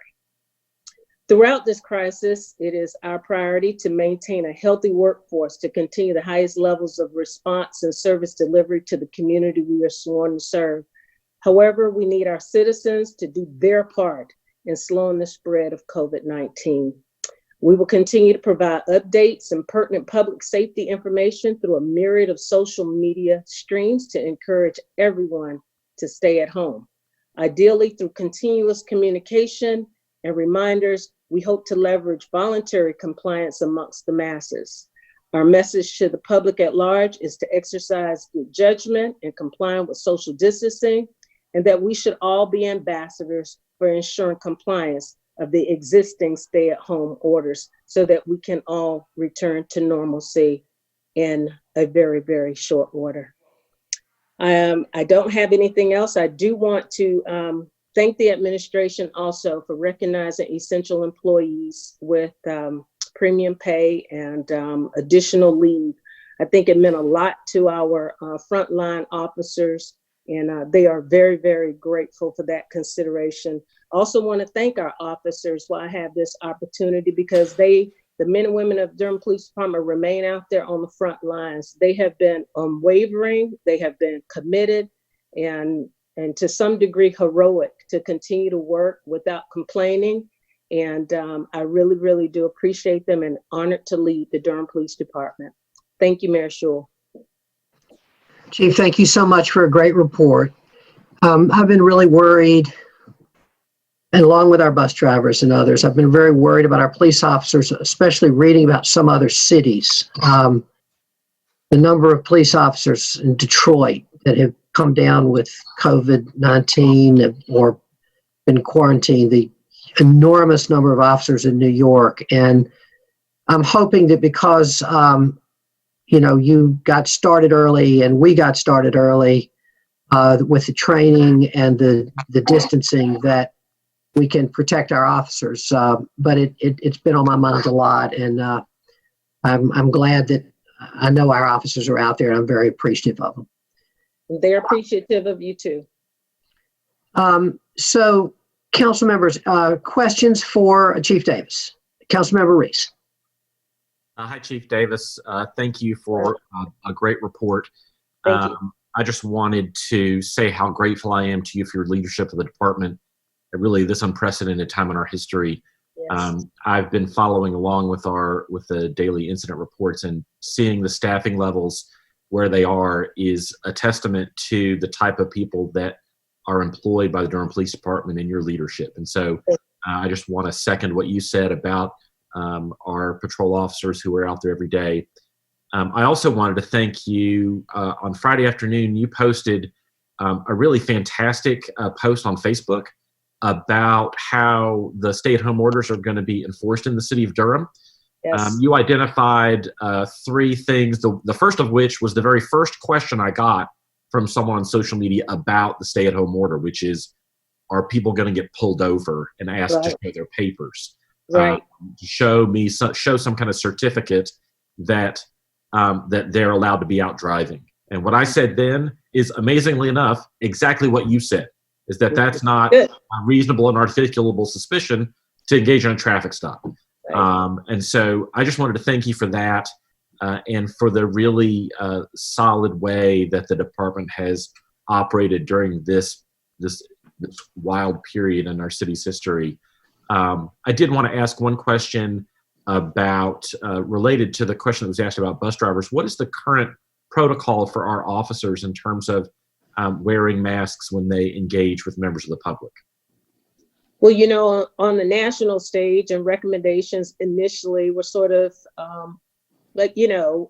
misleading in a sense, because even some of the professionals, the researchers, and all of the folks that we depend on to give us good advice have sort of shifted gears in what we should and shouldn't do.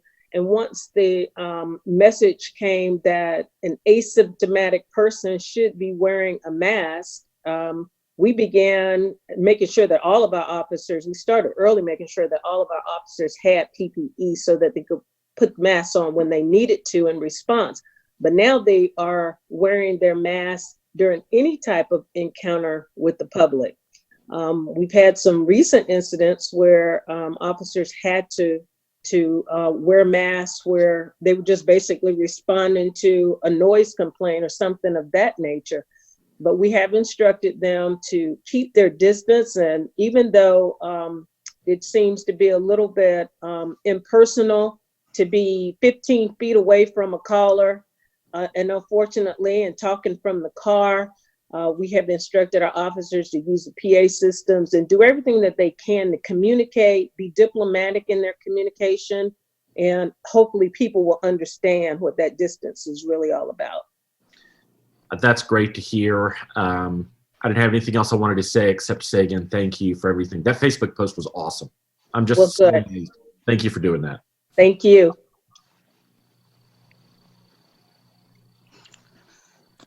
Sorry, every time Mark Anthony wants to speak, I mute myself.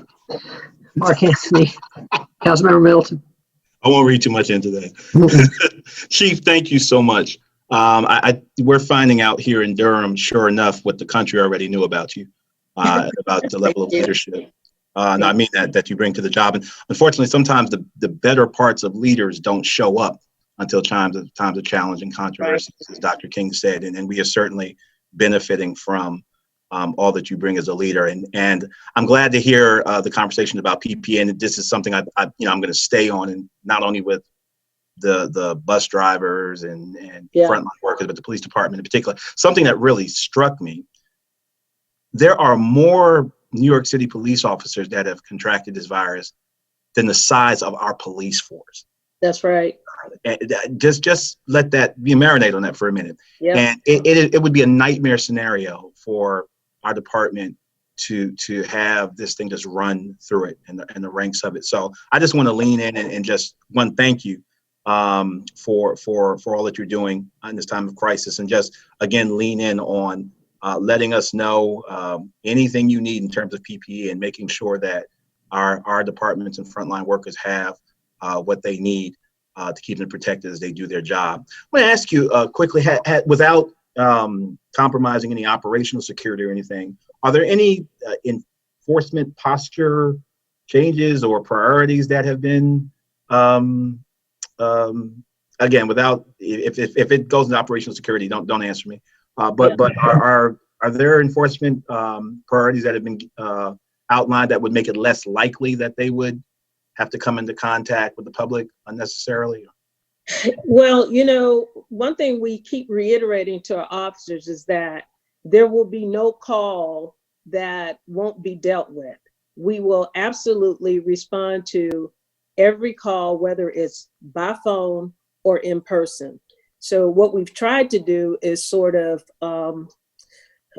set up a strategy so that officers did not have to have encounters of individuals who just simply want a police report. So it shifted out the manner in which we're responding, but the actual volume of our calls, we're still receiving about the normal range of calls for service. The calls have changed just slightly, but officers' interactions and the manner in which they address various types, even criminal activity, is different.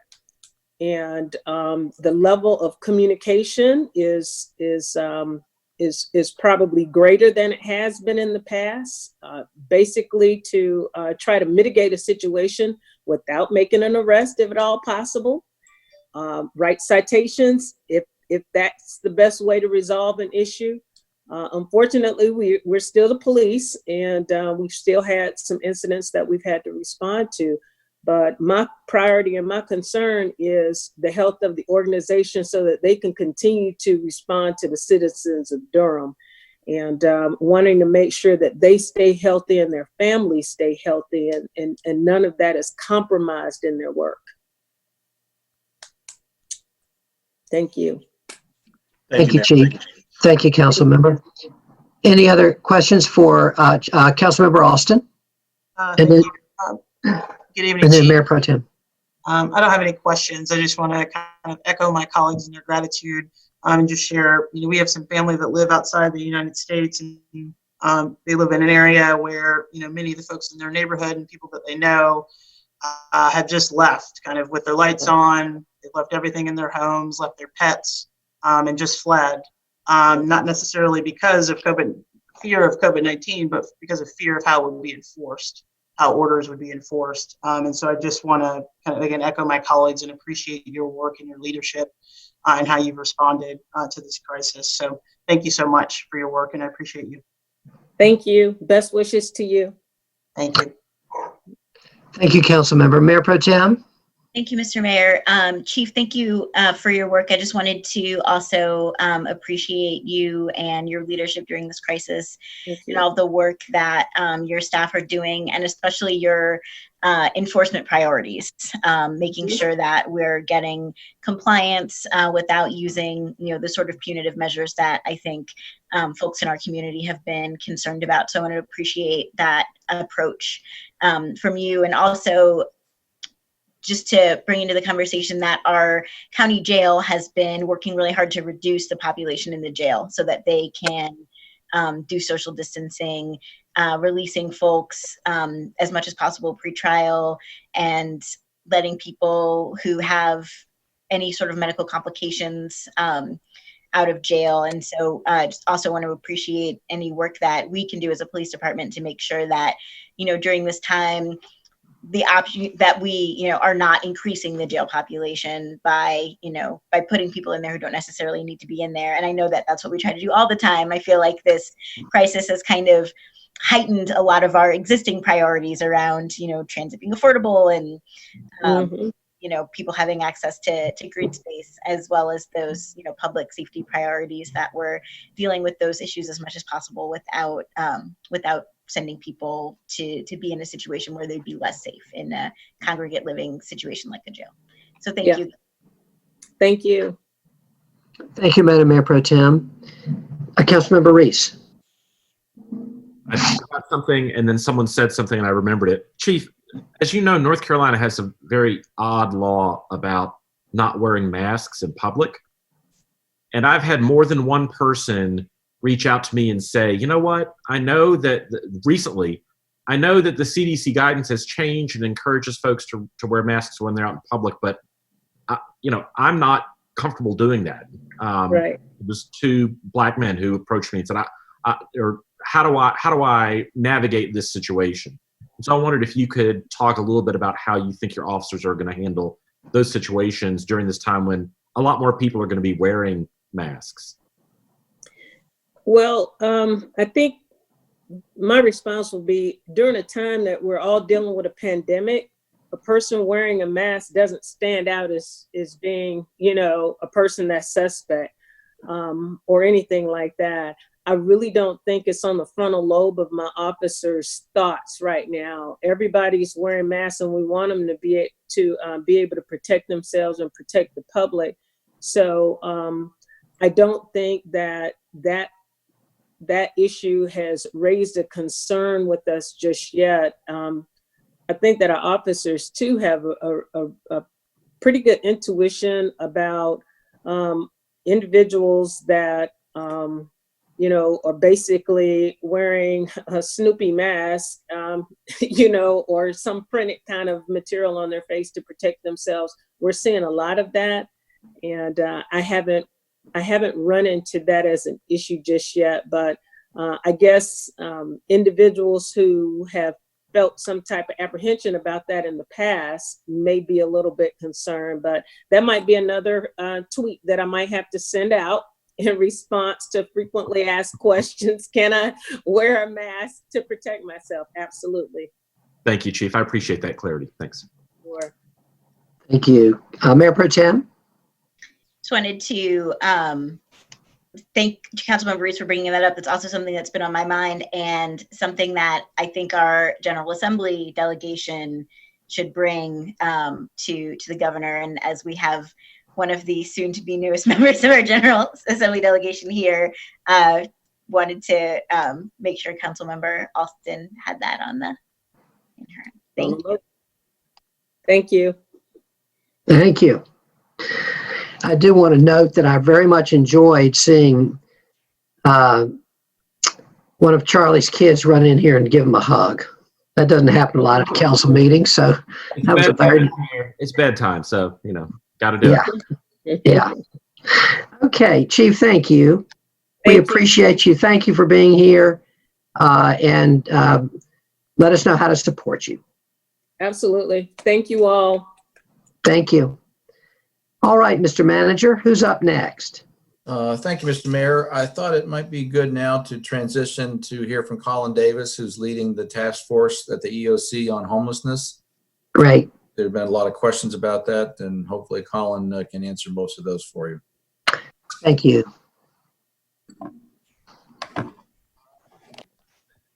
Good afternoon, or evening, I guess. Good evening, Colin. Mayor and Council. So, as you know, we are working diligently to take care of our community members who are experiencing homelessness. At the same time, we are handling a COVID-19 pandemic crisis. We've been looking at various ways of resolving numerous issues, because we have to look at the homeless population as really several distinct groups. We've got an unsheltered homeless population, a sheltered population of people who are homeless, and then another group of people who are being exited from jails, prisons, hospitals, who have nowhere to go that would ordinarily go into a shelter system. And then within each of those subpopulations, we've got healthy people.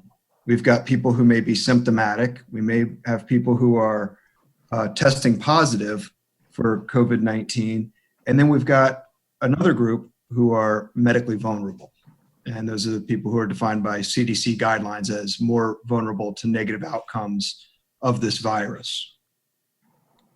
So the EOC, the team in the EOC has been looking at how to handle all these various things. As you're aware, our shelters in Durham are predominantly congregate living facilities. Some have a few private bedrooms, but they still share congregate kitchens where everybody comes together and cooks. Or you've got a whole bunch of bedrooms in a very close quarters. So we have been working through trying to reduce the number of people in our congregate shelters to achieve social distancing. We have been in the process of trying to set up hotels to be able to further create that self-quarantining, self-isolation, to create that distance and allow people the space they need to prevent illness, and also have a place for people who are being discharged from medical care to come back to somewhere where they'll have a place to recover should they not be sick enough to remain hospitalized. So as we continue to work through this, we're working with the food task force to figure out feeding, figure out how to get the hotels online and how to staff the hotels to ensure we've got adequate safety measures to take care of the community as best we can. With that said, there will probably be some people who will remain unsheltered during this process. Whether we like that or not, that's just a fact of the matter as we work through the coordinated entry process to achieve social distancings that are required. So at this point, we're hoping to start moving some people tomorrow. The procurement of hotel rooms has taken a lot longer than we ever anticipated. So this is kind of where we are now. We have a plan in place. We're working to execute the plan and hope to be rolling shortly. And we have moved about a dozen people who are considered the most medically vulnerable out of one of the congregate shelters to a local establishment, local hotel that is able to accommodate them with appropriate social distancing so that they won't get sick. Our hope is to prevent as many people from getting sick as possible. Thank you very much, Colin. Colin, I have a question thank you for your work. I know you've done a great job and I've been following this, and Mayor Pro Tem has been on the twice weekly calls concerning the work that everyone's doing around homelessness. Has been amazing. I was on one of those calls and have been keeping up with it. It's amazing work. One of the things that you mentioned, and I had been my understanding, not from a discussion with you, but from a discussion with another member of the EOC, that we were going to try to be moving people out of urban ministries and actually empty urban ministries to get people adequate socially distanced and into the hotels this week. And then now I've heard today, and you've confirmed that we're not going to be able to do that. And I know that part of the understanding is that the county has to vote on this contract, and that's one of the things that's holding us up. And I've asked that they have a special meeting as soon as possible to vote on this contract so that we can get people moved. When I think about our vulnerabilities as a community to COVID-19, there are several areas that I'm particularly worried about. We've talked about, for example, our transit system, people clustered on buses. I'm very concerned about our construction sites. I'm concerned about our utility crews. But nothing am I as concerned about as I am about the many medically vulnerable people who are in our shelters. And so, assuming the county could speed up its approval process and get this done this week in terms of the contract with a hotel, how fast are we ready to move once we have a contract in place to get people out of a situation where they're not able to socially distance and into the hotels? It's a great question, Mayor. The process, I've been talking and working with the executive directors of the two shelters in the city, and they've been working on logistics and assigning rooms, and we'll be ready to rock and roll pretty quickly as soon as that contract's executed, possibly the same day, I believe is possible, depending on, I don't know dates or when approvals would happen. And I know that Drew Cummings and I and the EOC, we're all looking at ways to expedite things and try to find ways to move this through as quickly as possible, because all of us are sitting here looking at a potential, high risk situation where one person in a congregate place gets sick, and how quickly could 70 people all of a sudden be sick at the same time and possibly overwhelm a medical system. And none of us want that to happen. So we are pushing as hard as we can. And I believe that as soon as that document's ready, I think we can be ready to go, and have been working with Sean's group with transportation and working with Go Triangle to arrange logistics for that. So there's a lot of logistics that we've been working on as we work through this. And every time we come up with a solution and a plan, there seems to be a new question that comes up that needs to be addressed and answered and worked through to make sure that everybody's works well. So we are moving as quickly as we can with as best diligence as we can to make this happen. Thank you. Well, I hope the county will expedite its process. I think this is really at the top of our list. And somebody mentioned, I think maybe Councilmember Reese, that Sean Egan had been thrown into the fire pretty fast. You have too, Colin. You haven't been here very long, and now you're dealing with something unprecedented. So I want to thank you for all the leadership that you're showing, and appreciate you being at the emergency running that for the Emergency Operations Center. Thank you. I want to ask now if Councilmember Freeman, she had asked a question about this earlier, and she may want to have another question at this time.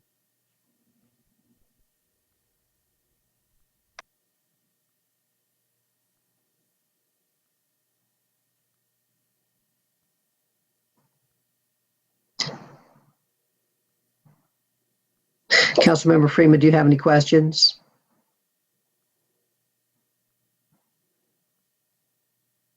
Okay, maybe not. So anyone else with questions at this time for Colin?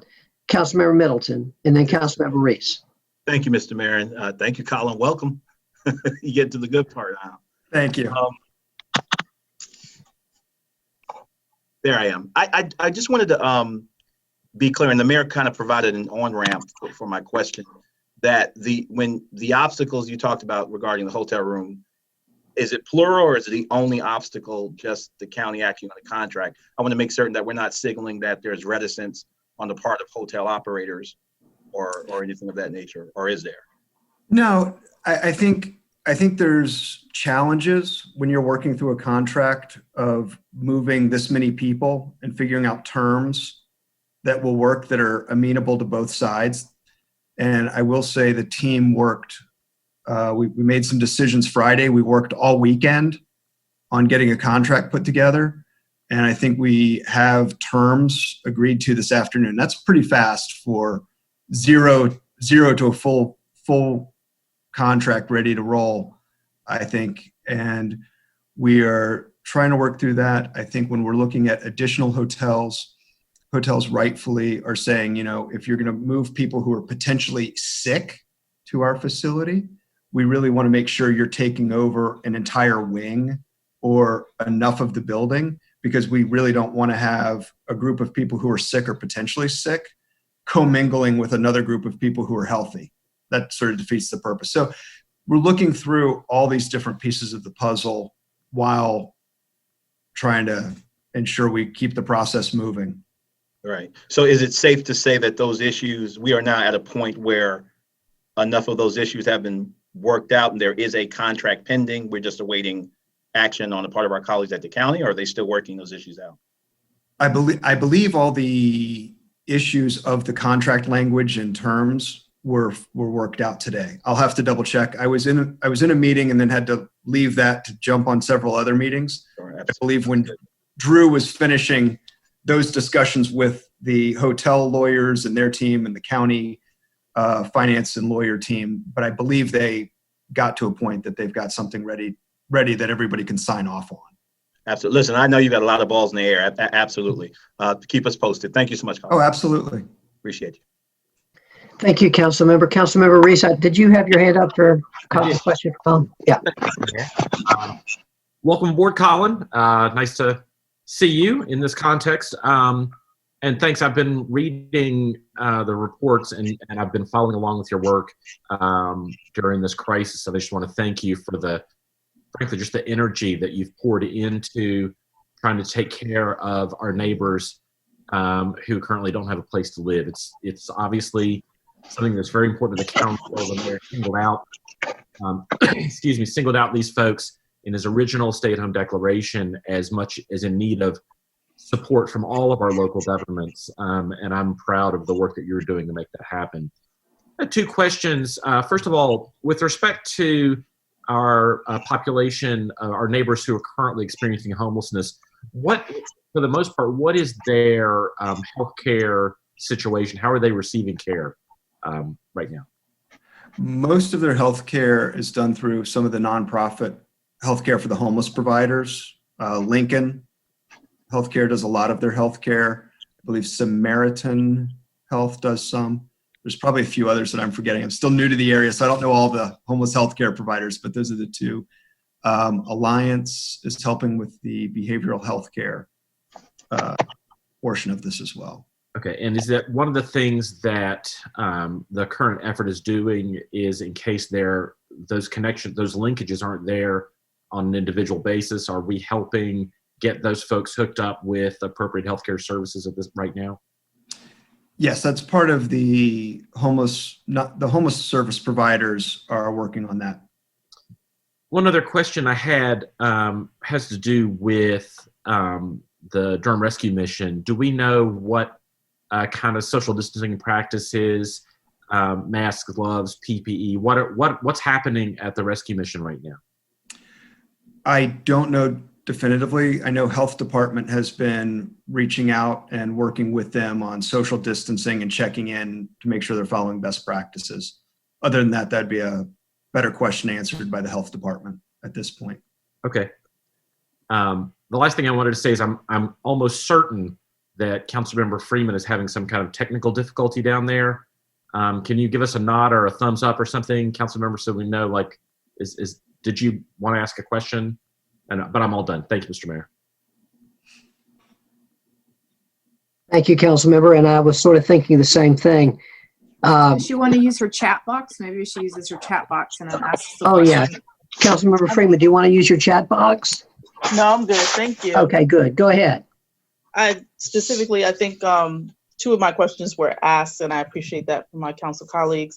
And around that congregate living facility situation, I also want to make sure that I do want to find out if there's a report coming on the assisted living and other facilities as well in the city.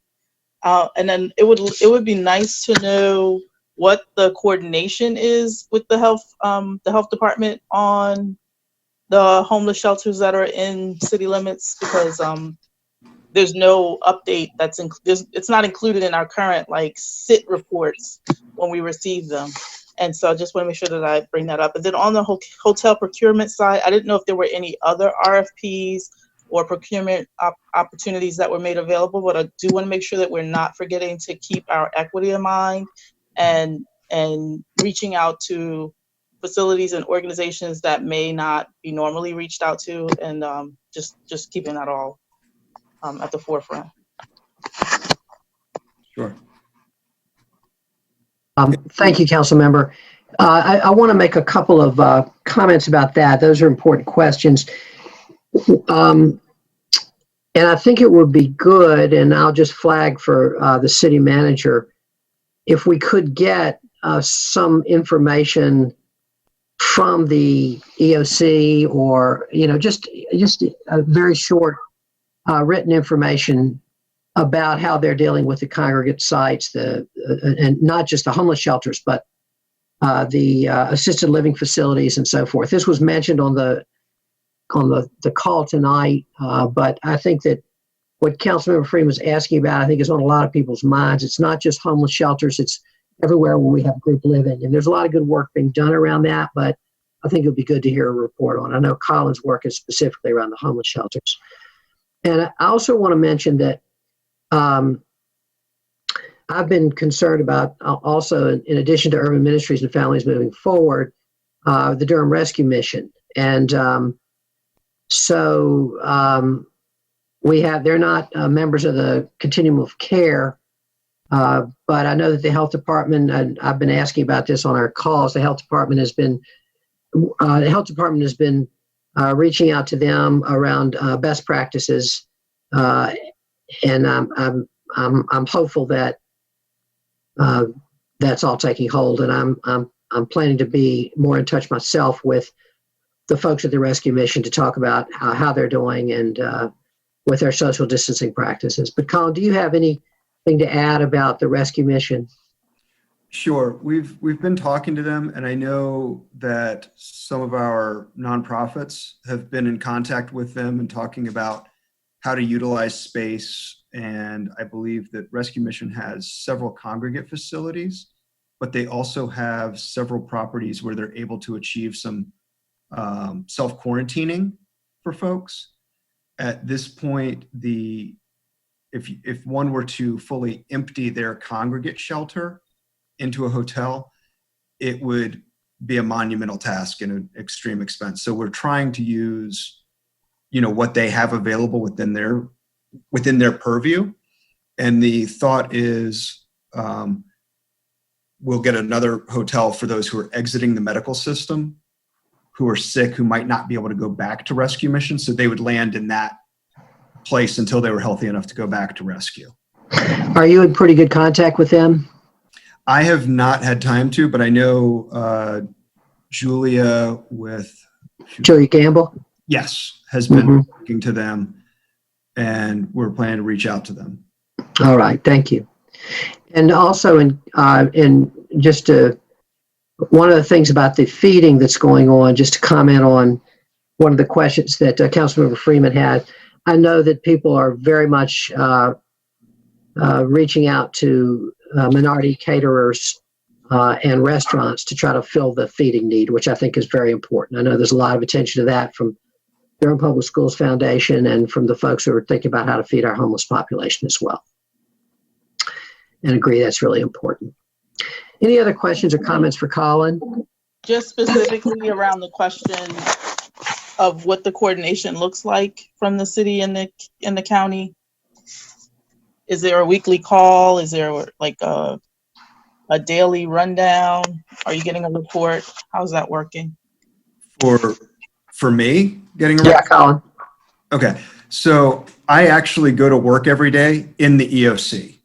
So I'm a city employee working out of the EOC with all the county emergency response. So when I've got health concern questions, I can walk, a couple tables over and stand 6 feet away and talk to health department officials and say, what's your guidance on this? Here's what we're thinking of doing for a housing for this group of people. Is this going to create more problems than it solves, or will this work? And brainstorm through those pieces.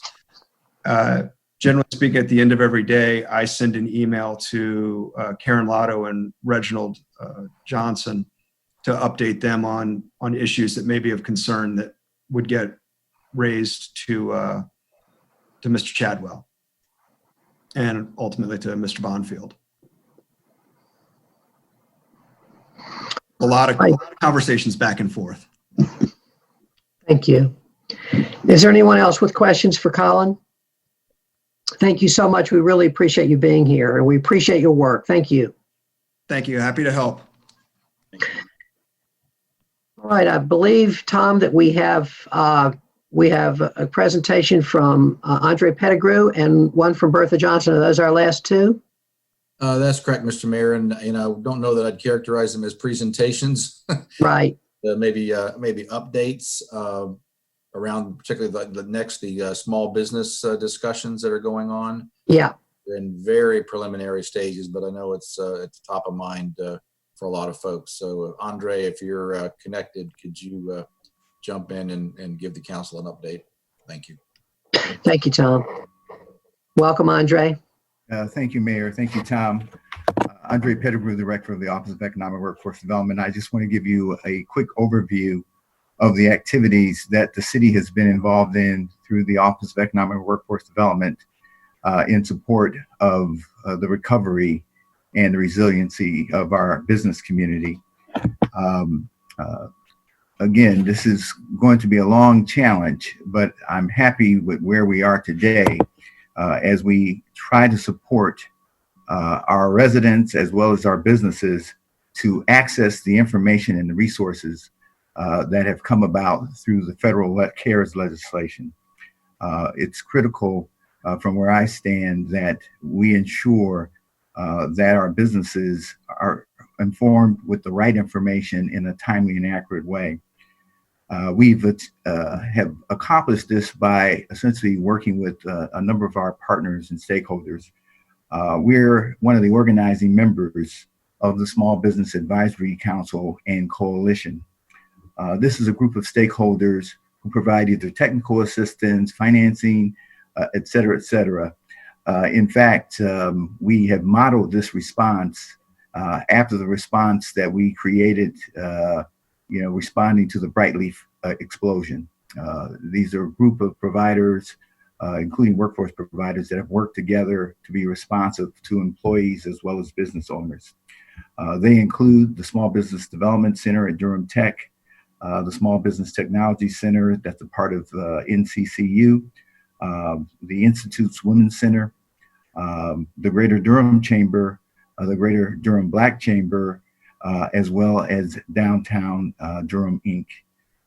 We meet 3 times a week virtually to ensure that we are updated with the most current information on the various programs that are available and being sponsored through the SBA. We have hosted a number of webinars to support our community.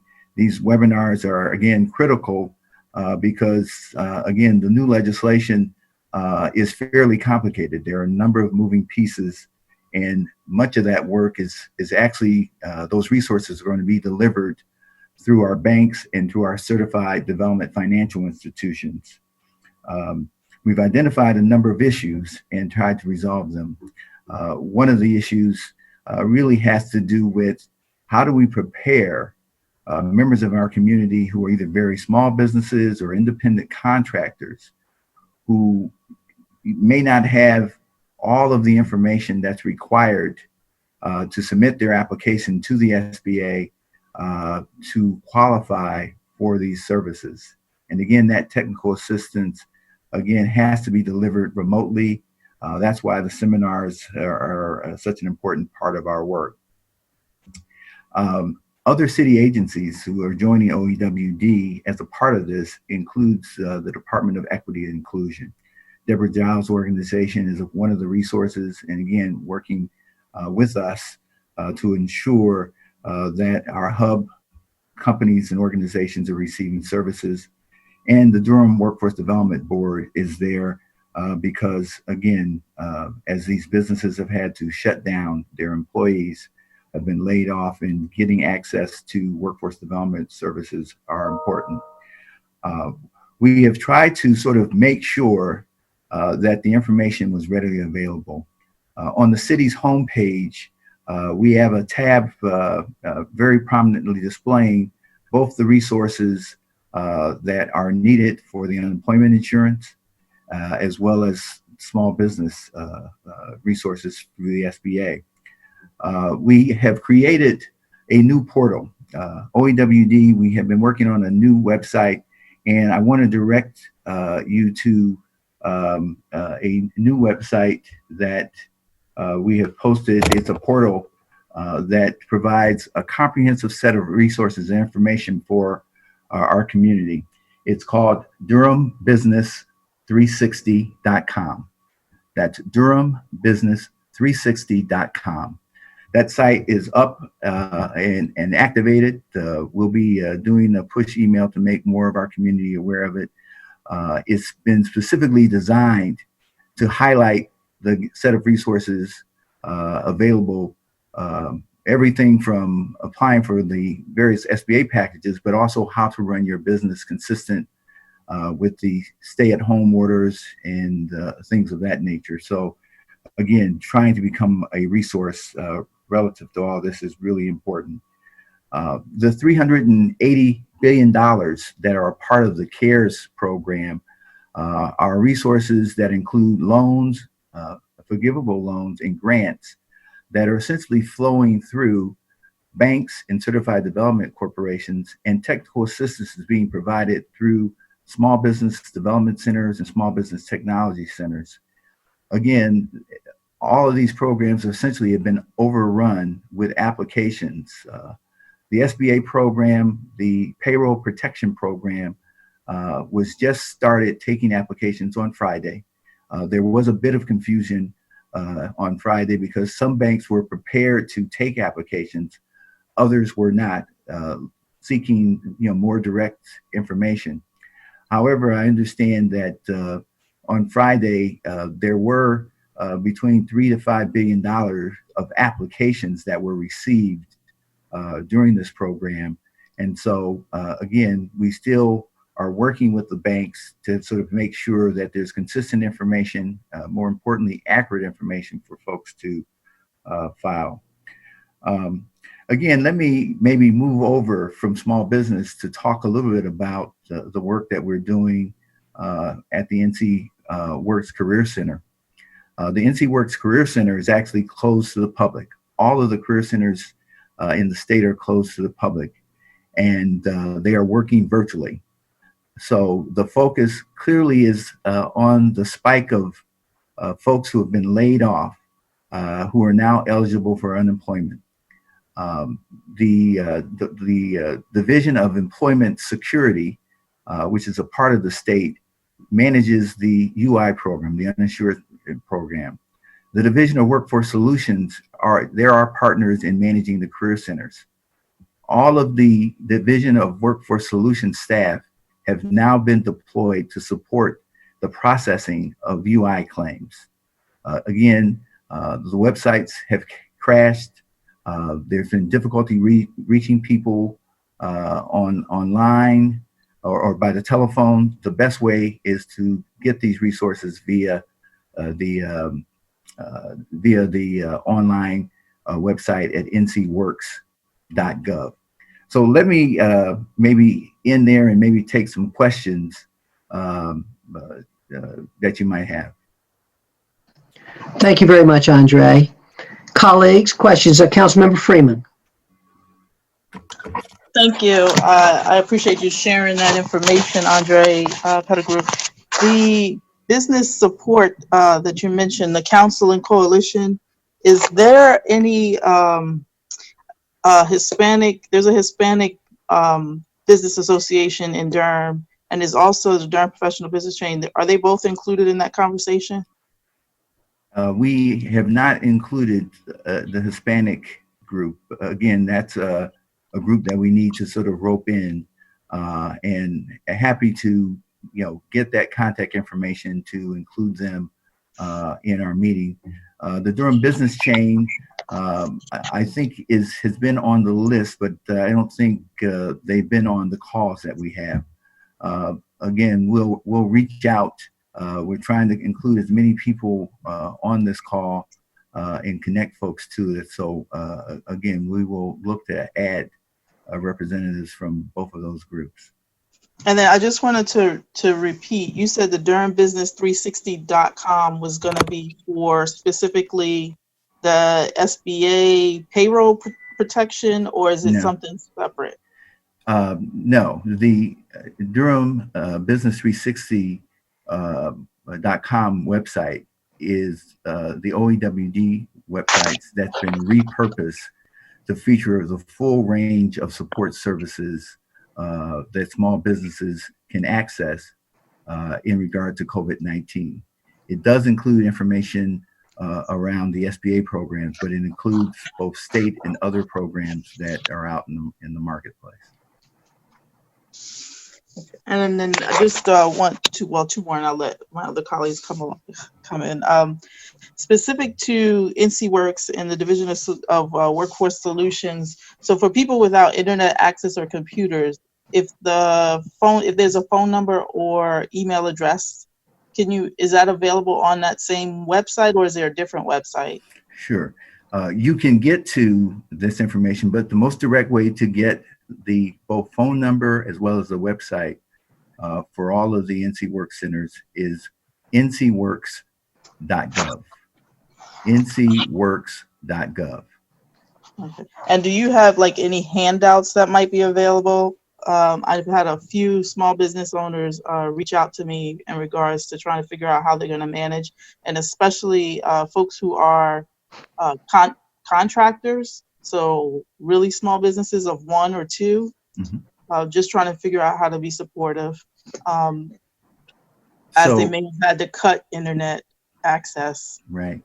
as a- Because of the social distancing policy, all of the partners are working remotely.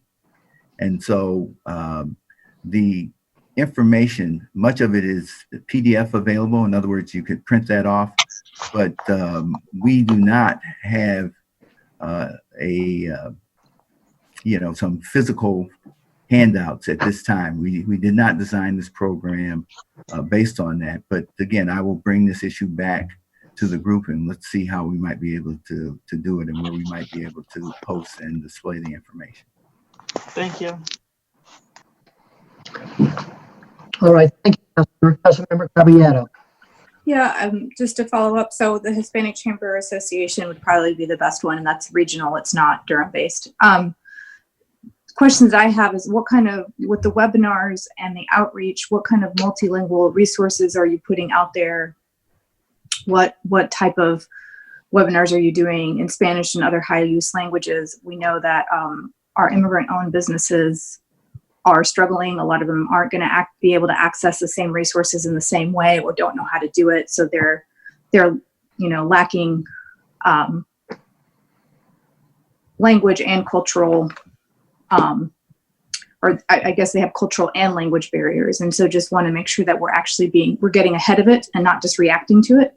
And then additionally, I know that the LCCU, the Latina Cooperativa, is not actually doing the SBA loans, which would be one of the kind of go-to for us in Durham. And I have resources that they shared with me about where they suggested that Hispanic business owners go to, and happy to share that with you. But Yes.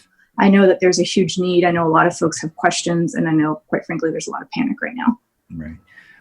So in terms of the Spanish translation, met with NIS, Constance Stancil and their group.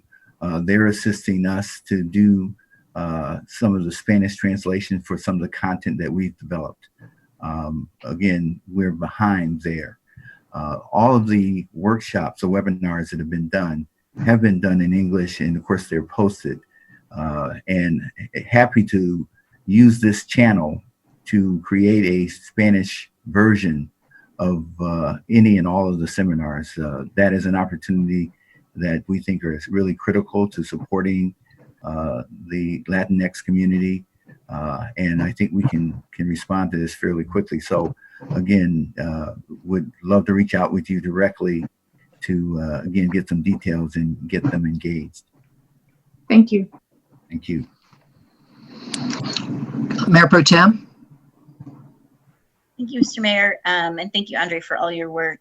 I have a question about the workforce development side. I know part of the CARES Act is an extra $600 of unemployment insurance, and that folks who aren't covered by North Carolina's unemployment insurance policies, like gig workers and self-employed folks, are eligible for the federal support. But you mentioned that all of the NC Works sites are now operating remotely. So I'm wondering what we can do to make sure that any laid off workers in Durham, or part-time folks who have seen their hours reduced, or gig workers or self-employed workers who are now covered, who might not have this information about the new benefits, how we can help get that information out to our residents. Right. Again, we need your help to help us get the word out. Our strategy has been primarily remote. Again, the city's website, the banner page has had this information posted fairly prominently, and so citizens can go there and get a lot of information. The Durham Business 360 website actually has specific information for small independent contractors. One of the issues that we've identified is that there are a number of people who in the past would not have been eligible for unemployment, but they now are eligible. And again, the gig workers, the sole proprietorships, the independent worker. We talk a lot about the hairdressers and the barbershops. These people are now eligible. And part of this, in terms of working through this network, is getting the word out. And the websites are an ability for people to self-serve. Again, if you spend some time on that on our new website, you'll see that a lot of the information is there. We'll be sending a press release out tomorrow promoting this new website to get the word out as a, again, source of information for our community and all of our residents. Thank you. That's helpful. Could someone in your office or someone make an infographic or something that we could use to promote, to send out? That would be helpful in like reaching out to folks. Thank you. All right. Other questions for Andre? Andre, I just, a couple things I wanted to add. Thank you so much for all you're doing.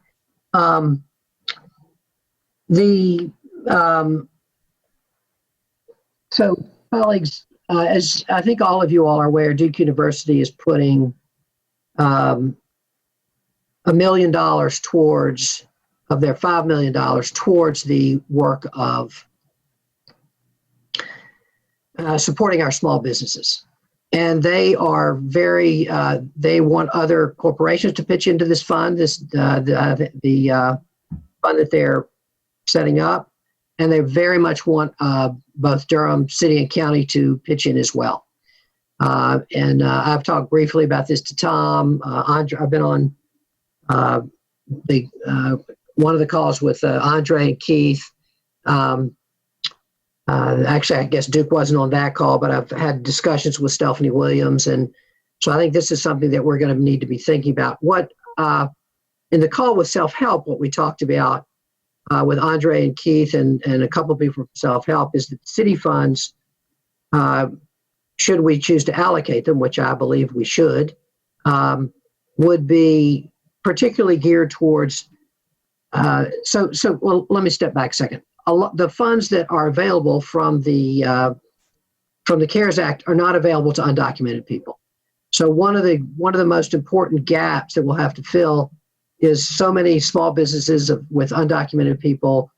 This could be a gap that would be filled by city funds, as well as a lot of the small businesses,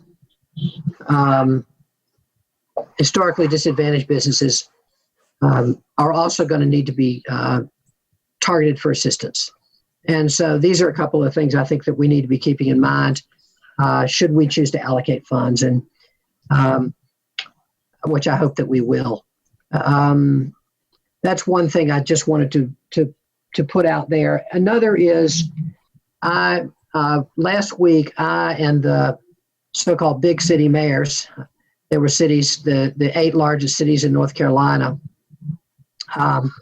were on the call with, we had a call with the governor, and the thing that I really tried to highlight with the governor, and he knows this of course already, is just the terrible situation we're in with our unemployment, the state's unemployment system, the computer crashing that Andre mentioned.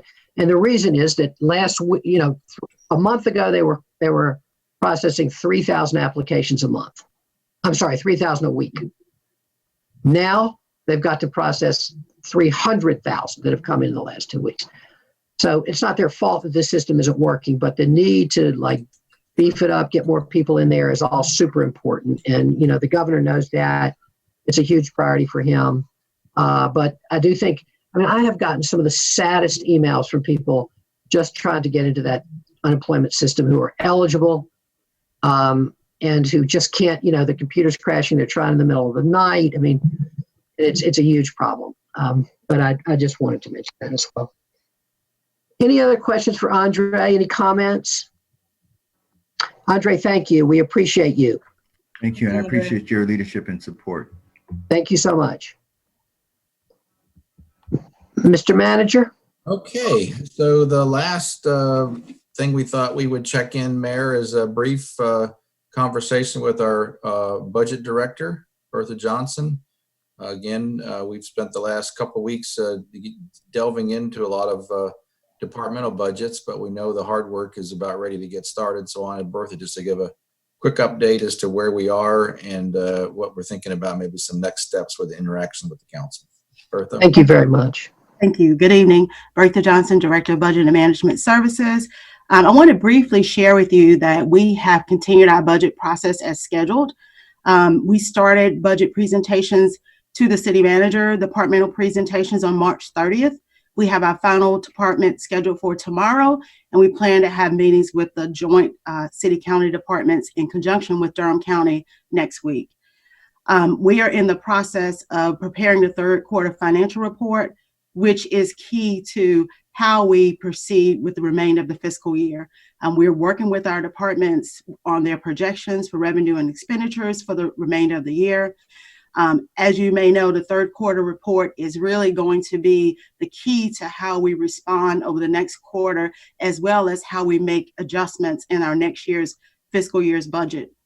We have been in conversation with the league, with Dr. Walden and other large cities, as you have, the mayor, trying to figure out, what the impact of COVID-19 will be on our revenues, particularly on sales tax, which is the second largest source of revenues in the general fund. There are projections up to 10% of revenue loss from sales tax, which is significant from us because we get about $71 million in sales tax in the general fund each year.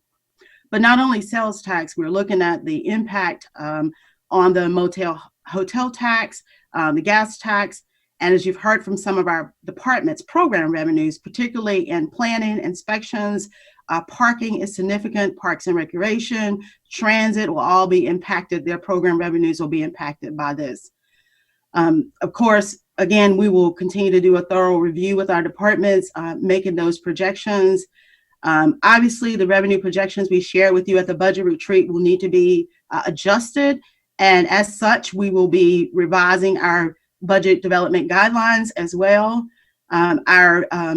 We have planned to have a conversation with you on more detailed, as Tom mentioned. We're hopeful that we can do that in the near future, but one of the options is on April 23rd, because you already have a city council meeting and we could do that in the morning prior to that meeting. We do want to have enough time to have some meaningful information for you all to move forward with the fourth quarter as well as the next fiscal year in terms of adjusting our projections. The city manager is scheduled to present his budget on May 18th. We're still planning for that to be the case. We're currently working through, as other cities are, what the preliminary budget process looks like and the document looks like, because we want to make sure that we have the best projections possible when we develop our documents. So as for the final part of component of the budget is, public engagement. And so we're thinking about and looking at formats that we can engage in terms of making sure that we continue to have our residents engaged in the budget development process. We did all of our budget meetings with 18 meetings with our departments with Zoom, with many folks on the meeting as you have tonight, and that has worked well. And so we are looking at ways that we can engage our residents in the budget development process. Again, the most challenging aspect of the budget process will be revenues, general fund revenues, as well as program revenues, and also looking at our existing tax rate, our bid rate, and other rates, and how we may want to approach them on the next fiscal year. And so it's going to be a challenge. We're working through it. Our department directors have been great. They all, completed their assignments in terms of their presentations and their projections. But, of course, we didn't make a lot of changes around the revenues at this point because we just don't have enough information. But we are working with others throughout the state on that issue and looking overall. I mean, there are projections that, we will lose 20% of revenues around discretionary spending for our residents and others. And so it's going to be a challenge, but we're working through it. And, we will continue to work towards having a more detailed discussion with you all. I'm happy to take any questions. Bertha, thank you very much. And now I'm going to ask if there are any questions for Bertha. Mayor Pro Tem? Thank you, Mr. Mayor. This is less of a question than a thought, but when we come together again and we talk about the fund balance. I know that you all had an initial proposal for how to spend out the fund balance over the next few years, but given that we now that's kind of the rainy day fund, and we're now experiencing quite a few rainy days. If y'all could give us some thoughts on ways to use that money differently in order to help support help support people in the city who are struggling right now, support operations that we want to continue that may not have the resources that we need otherwise to continue. So just some ideas from you all about other ways to allocate fund balance over the next couple of years. Thank you. That is on our list, and we're working on that as well. We certainly know that we need to make changes in terms of how we had originally thought about using those resources. Thank you. Yeah, looking at it from our last budget retreat, we had such a healthy outlook for what the next year would look like, and now it's kind of in the blink of an eye, it's a completely different story. But thank you for all your work, and we know that we're in the right hands. So thank you. Thank you.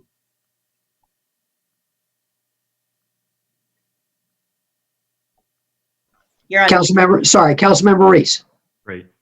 Thank you, Mr. Mayor. Bertha, I don't have a question or even a suggestion. I just want to say that I can't imagine the job that is ahead of you and your staff right now. This is exactly the wrong time to try to be figuring out what next year's revenues are going to be, given where we are in the spread of the coronavirus in this country and in this community, the incredible loss of jobs that we've experienced because of the choices that we've had to make. And I just want to say to you how much comfort it gives me to know that you and your staff are going to do the very best job possible for us and for the people of this city. Every year, the budget is the most important thing we do as a city council. And none of us have ever faced a budget situation like the one we're going to have to face between now and mid-June. And, I was talking to Councilmember Freeman over the weekend about how it just doesn't seem like a good idea to have to do the budget right now because we don't know so much about what the real impact on the economy is going to be, what the lasting impact of the economy is going to be, how long will a recovery take. But, for better or worse, we have to pass a budget. That's just one of the things we're required to do. And so I just wanted to say to you how grateful I am that we have someone with your experience, your dedication, and the incredible quality of staff that you've accumulated in recent years. And I feel, although it's going to be painful and it's going to require some really hard choices, I believe this council's up to that, and I feel well armed for that conversation, knowing that you are going to be doing all the important work that we need you to do in the lead up to that. So thank you, and good luck with that. Thank you. Thank you. Councilmember Ross. Thank you. Thank you, Bertha, for your work and your steady hand throughout all this. Just one clarification. I know you don't have a lot of projections yet. You did mention 10% loss of revenue. That was just sales tax, or was it sales and gas? And do you have any projections at this point about the loss in gas tax revenue? Sales tax is the revenue source I was referring to. With our gas tax revenues, those revenues are based on population and street miles. And so it really depends on how much the state allocates per capita as well as per street mile. So those we don't have projections on at this point. But we know the pie will be smaller, the pot will be smaller. But it will not be significant. We've already received 100% of our revenues this year for that. So it'll be basically looking at next year revenue projections from the state. Thank you. Any other questions or comments, council members? Bertha, thank you. We appreciate you. We know how hard this is going to be. And I just do want to say to my colleagues, this is something we're going to have to step up to. We are in everybody's been saying, a very different situation, and a lot of our hopes and dreams for some awesome stuff we really want to do, we're not going to be able to do. And we're going to need guidance from our staff, and then we're going to have to step up to it. And I know that we will. Thank you, Bertha. Thank you. I look forward to talking to you all more in the future. Thank you. Mr. Mayor, that concludes our presentations. If you have any other questions on anything we didn't cover, we try to answer those. That's all we have right now. Thank you very much. I think we've done it. Thank you, Tom. And that was a good long couple of hours, more than a couple of hours, and I feel like you all did a great job in educating us. Colleagues, if there's nothing else on that, I'm going to go ahead and move to our second item, which is a discussion of the timeline to conduct the Council Ward 3 replacement process. And I'm going to ask Councilmember Reese, the head of our Council Procedures Committee, if he would like to start us off with a presentation about his recommendations, and then we'll have a discussion about that. Thank you, Mr. Mayor. First of all, I wanted to thank all my colleagues. I had the opportunity late last week and over the weekend to speak with each of you individually about the vacancy that we now know is coming because we have accepted our colleague Vernetta Alston's resignation, or I guess I should say, I think, and the city clerk can correct me, but I do think we are supposed to vote on that. And so we'll try to remember to do that during this meeting. I think that's something we have to do. In any event, I wanted to share with Charlie, excuse me one second. Let me stop you right there and ask the attorney, what is our obligation here? Do we vote on that vacancy tonight, since we had not on the vacancy? Do we vote on accepting the resignation tonight? You do, yes, Mr. Mayor, you should vote on that pursuant to the charter provision. Thank you. And if we don't all agree, then she can't leave, right? Well, there's that. Yeah, no. That's a good trick. Okay. Do I have a motion that she can't leave? No. All right. Thank you, Madam Attorney. Charlie, sorry to interrupt you. Go ahead. That's okay. As long as everybody remembers, we got to do that before we get off the call. So at the direction of Mayor Schewel, and in consultation with each of you, and after reviewing thoroughly the provisions in the city charter and the council procedures manual about a vacancy of a city council member, I prepared a proposed timeline for conducting the process to fill this upcoming vacancy on the city council, and shared that with each of you and senior staff at the city last week, towards the end of last week. And let me walk through the dates there and then talk about some of the issues. And then obviously we'll have a good discussion about that, as the mayor suggested. Today, the first step in that timeline is tonight. And it is the thing we'll probably do at the very end of the meeting, because I think we'll all want to put it off as long as possible. And that is the vote to accept the resignation of Councilmember Alston, effective, as I understand it, Thursday, April 9th. 2020 at just before midnight. Can I get a thumbs up on that, Councilmember Alston? Does that sound correct? That's correct. Great. The next day, Friday, April 10th, the city clerk would post what's called a notice of vacancy, a draft of which we have seen that she shared with us last week. The city clerk would make the application for candidates to want to apply for the vacancy, as well as the questionnaire that we developed as a group 2 years ago, the last time we had to do this. Those would be made available starting that Friday, April 10th, 2020. Concurrent with that, the city of Durham would obviously send out a press release indicating that the vacancy has now occurred and that the process for choosing a successor to Councilmember Alston has begun. I'm just now getting a message from our city clerk that Friday, April 10th is Good Friday, which I should have known, but did not. So we'll obviously have to make some adjustments to this timeline as we go forward in this process. But I'll give you what I originally came up with, and then we'll figure out how we need to change it.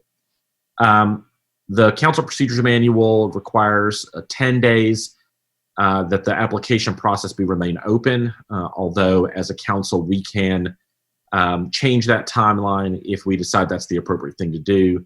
Maybe we want to do that now that we know that Friday, April 10th is a holiday. I don't know. We'll talk about that in a bit.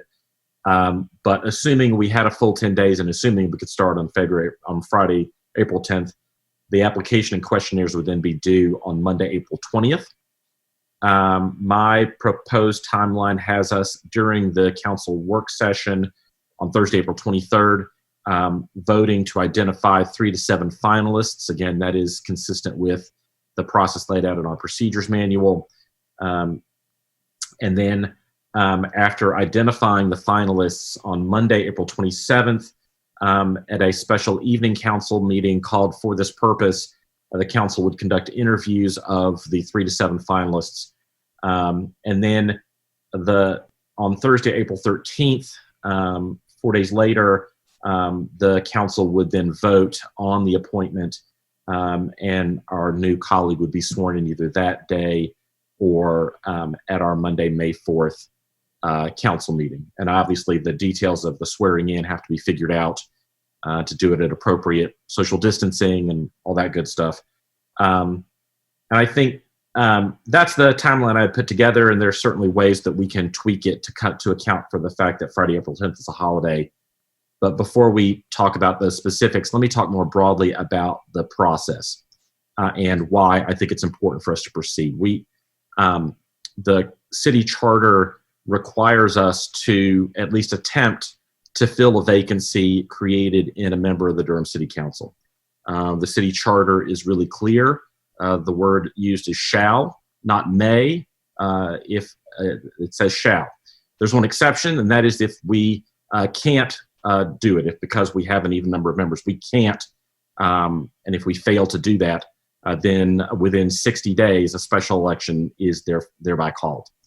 And the idea that we would allow a special election to go forward without trying to fill the vacancy seems difficult to understand, especially given that that would mean that the residents of Ward 3 in the city of Durham are without representation on the council for approximately 8 months when our new colleague could be sworn in December.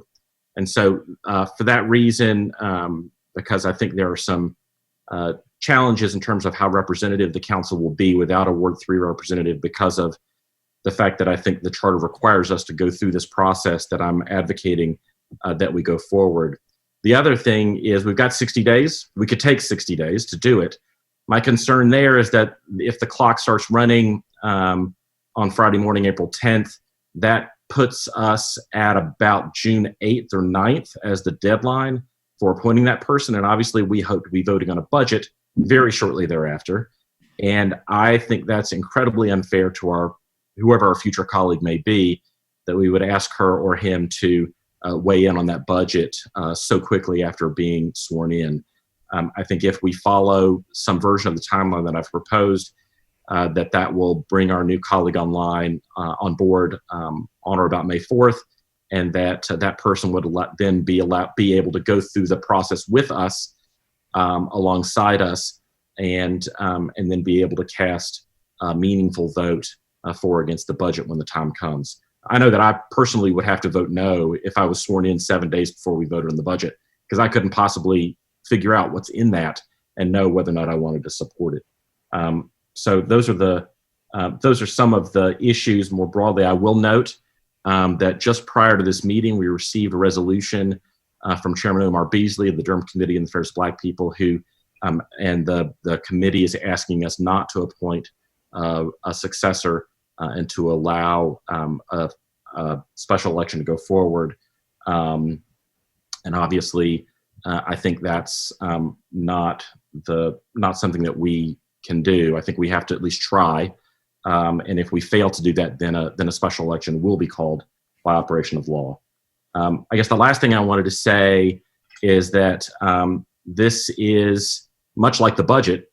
It's not really fair that we have to go through this right now. In a perfect world, we would be able to take the same amount of time that we did 2 years ago to appoint a successor to Mayor Schul in his at-large seat. We would be able to have in-person public comment periods where people could come to a microphone and tell us to our face what they thought about the various candidates, about us, about whatever they wanted to talk about this process. But because of the coronavirus and the various mandates that we're operating under, that's not going to be possible, at least as far as I can tell. That means that it's going to be hard, but I think in that case, we just have to do what's hard.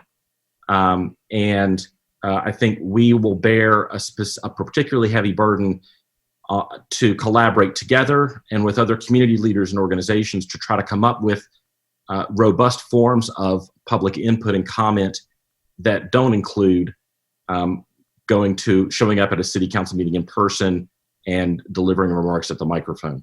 But I think we're up to that challenge. I think Durham's up to that challenge. And I think it's really important that we move forward. So that's my proposal. Obviously, we're going to have to tweak some of the dates if we decide to move forward because of the holiday. But I've probably talked way too much, and I'm interested to hear other people's thoughts. Thank you, Mr. Mayor. Absolutely, you did not talk way too much. I thought that was a great presentation. I thought you covered a lot of the really important ground, Charlie, Councilmember Reese. So thank you so much for doing the work, and I really appreciate you reaching out to all of us individually. It was very helpful to have a heads up before the meeting, so thank you. All right, I'm going to now open this up for discussion and hear what folks have to say about the proposal that Councilmember Reese has made. Any thoughts that anyone has, questions, comments, go for it. I don't see any hands. Mayor Pro Tem. Thank you. Quick question. When the thing about 10 days, the application period being 10 days, that we can adjust that, can we adjust that in either direction? Absolutely. That portion is not in the charter. It's in our procedures manual. It was a requirement we created last time around. And that particular paragraph includes language that it could be a different period of time that the city council wants. And then at the very bottom of that section that deals with vacancies, there's a kind of a catch-all provision that says that the council can change this process, its procedure, in the interest of expediency or some other language. So we can move it either direction if we want. Yep. Thank you. Any other questions? Councilmember Middleton. Thank you, Mr. Mayor. Can you guys hear? Can you hear me? Yeah, we can hear you. Thank you, Mr. Mayor. And let me thank my colleague, Councilor Reese, who always does a yeoman's job and stuff like this, his attention to detail and just thoroughness always comes to whatever task he's given. So I want to really thank him for the work he's done and thank him for the conversations we've had as counselors individually about this most sacred and important decision that faces us right now as a council, and that is filling one of our seats that is ultimately owned by the people of this city. And I want to assert the ownership of these seats from the city, ownership of these seats by the people of the city. Councilor Reese alluded to a statement that we received from the Durham Committee on the Affairs of Black People. I thank him for mentioning that on record. And I do want to challenge my colleagues. I want to just have a heartfelt conversation about the process and what we face filling the seat under the circumstances that we are. I want to appeal to the council to indeed fill the seat by special election. And I will address some of Charlie's comments, Councilor Reese's comments about this being compulsory on us. This plan and the timetable is an adaptation of a plan that was conceived and adopted and implemented under regular order and during normal times. And I don't think there's anyone in this city that thinks that we are operating under regular order or normal times. Perhaps the most dramatic illustration of that is the way we're having this meeting tonight. We can't even have it in our own chamber. All of the shalls that guide our country have been suspended. The federal government has pushed back the date to file taxes. We're not cutting off utility services. You can go down a list of shalls in our country that because of this pandemic, we are not facing. And if this is the one carve out, if this is the area out of all the areas in the country that are being upended that we must engage in, then I'd like to challenge us in considering some things. I believe if we implement this plan under emergency orders, that we are potentially inviting a master class on what it looks like to have privilege insulate you from hardships. A master class in it. And by that, I mean the people who we spend a lot of time talking about, who we are most concerned about accessing government, inclusion, equity, would bear the most hardship in accessing this process at this time. I want to talk about our scorecard for equity when we're not under a pandemic. Think about it. Participatory budgeting, we had an excellent rollout of participatory budgeting, $2.4 million, thousands of people voted. 60% of those voters were white.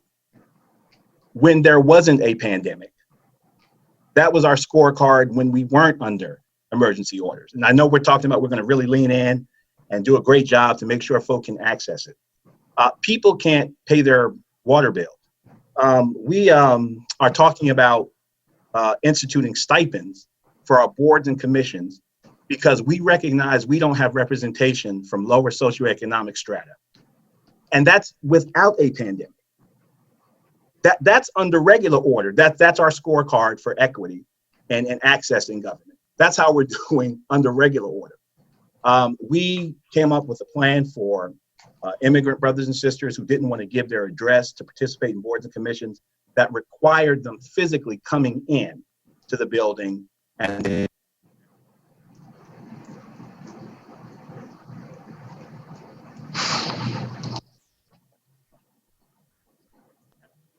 Councilmember Middleton, I can't hear you anymore.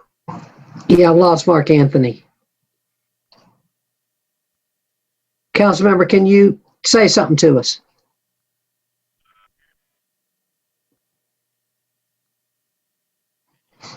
Let's see. Now we've really lost him. Can the rest of you all hear me? Can you all hear me? I guess. All right, Councilmember Middleton, say something.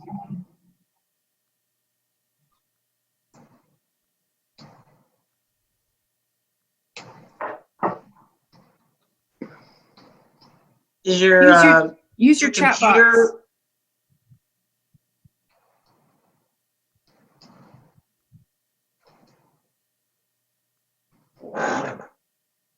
Maybe check your computer microphone.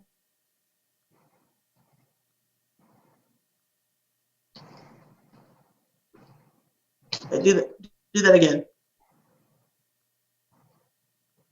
Thought I heard you for a second.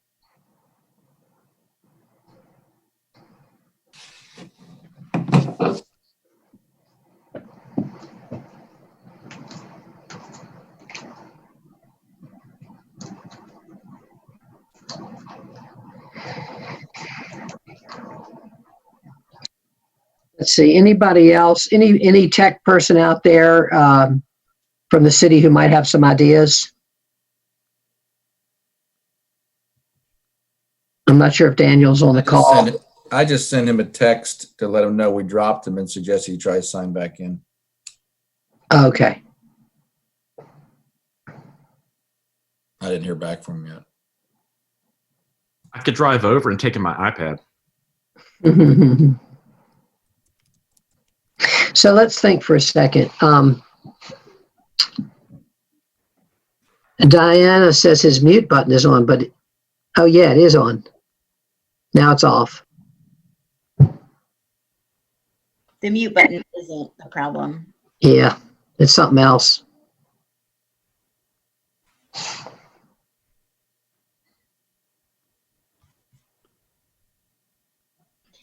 Mark Anthony, try signing out and signing back in. Yeah.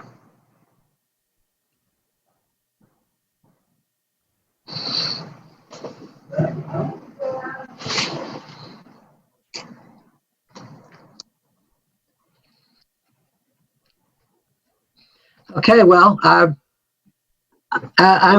going to use this time to. One of the deputy city managers says in the chat that it has something to do with his signal strength wherever he is. Okay, well, maybe when he signs back in, we'll see what happens. But I'm going to use this time to think about dinner that I haven't had yet, and very much looking forward to eating after the meeting. Me too, Mr. Mayor. Me too. I didn't know y'all were going to be so daggone long-winded.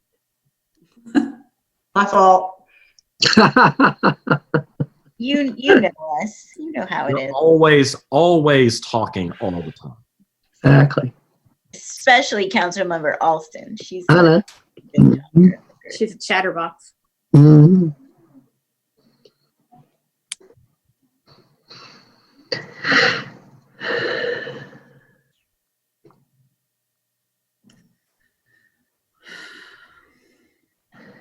Yes, we've texted him. I see from Wanda, can someone text him and tell him to sign back and sign back in? I think we've done it, have we not? Yes, I did. Okay, thank you. Thank you, Tom.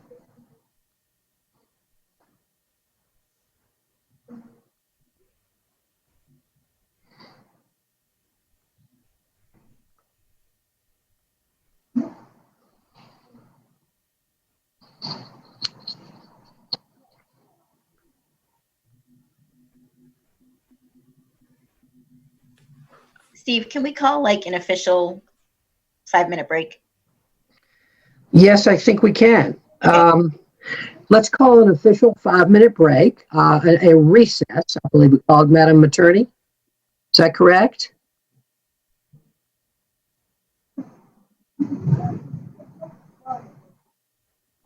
Madam Attorney, can we take a 5-minute recess? You may, yes, Mr. Mayor. You can recess the meeting for 5 minutes for people to. All right, thank you. We'll take a 5-minute break, and hopefully Mark Anthony will be back on by then, and we'll reconvene in 5 minutes. Do we sign out and call back in, or do we just stop our video? No, don't sign out. We may never get you back. There's Mark Anthony. Oh, he tried. There. He's back. Mark Anthony, are you back? Thought I heard you for a second. Yeah, I still can't hear him, Mr. Mayor.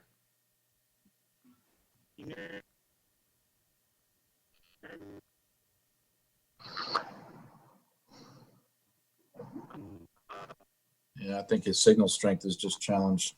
Okay. That isn't going to fix itself. All right. So, well, we said we're going to recess for 5 minutes. So let's go back in 5 minutes to talk about the situation. We may have to reconvene to discuss this. Okay.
Okay.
See, one thing I want to be sure to do tonight is to vote to accept Councilmember Austin's resignation, period.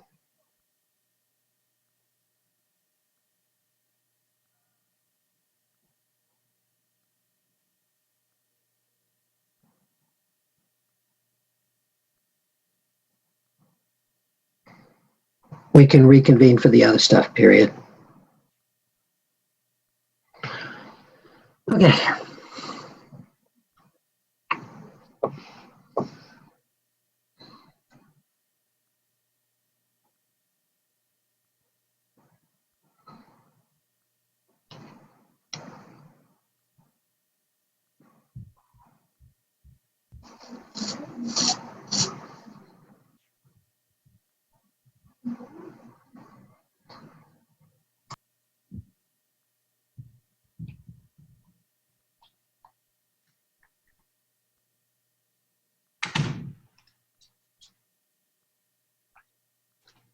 Okay. All right, here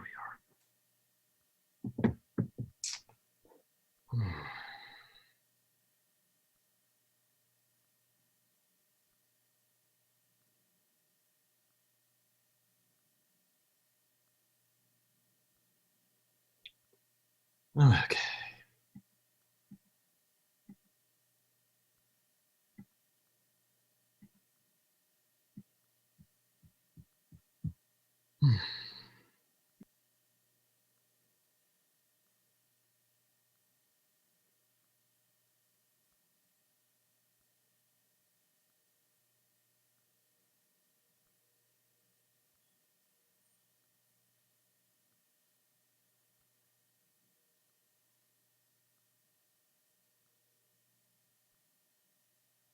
Hey folks, I'm on the phone. I don't know if I'm showing up on the screen.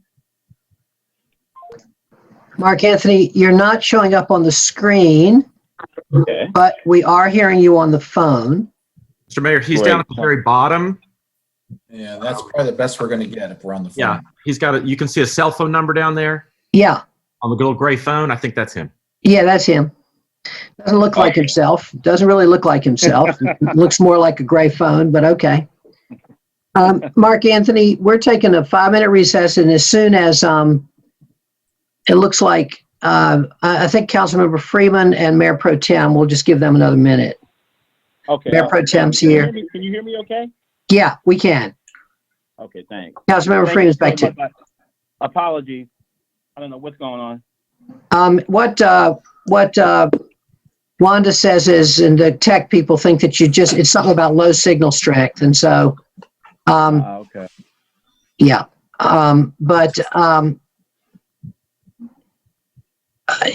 Please go ahead. You were speaking, and I think we're now ending the recess. Everyone's back. So please go ahead.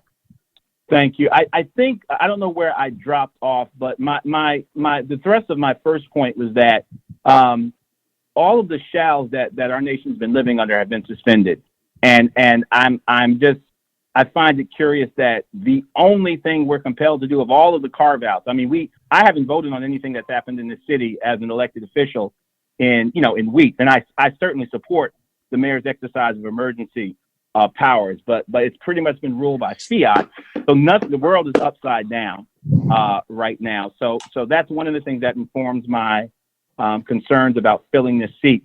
My belief is that those folks that we're most concerned about in our equity work are the ones that will have the highest bar to clear to participate in this process.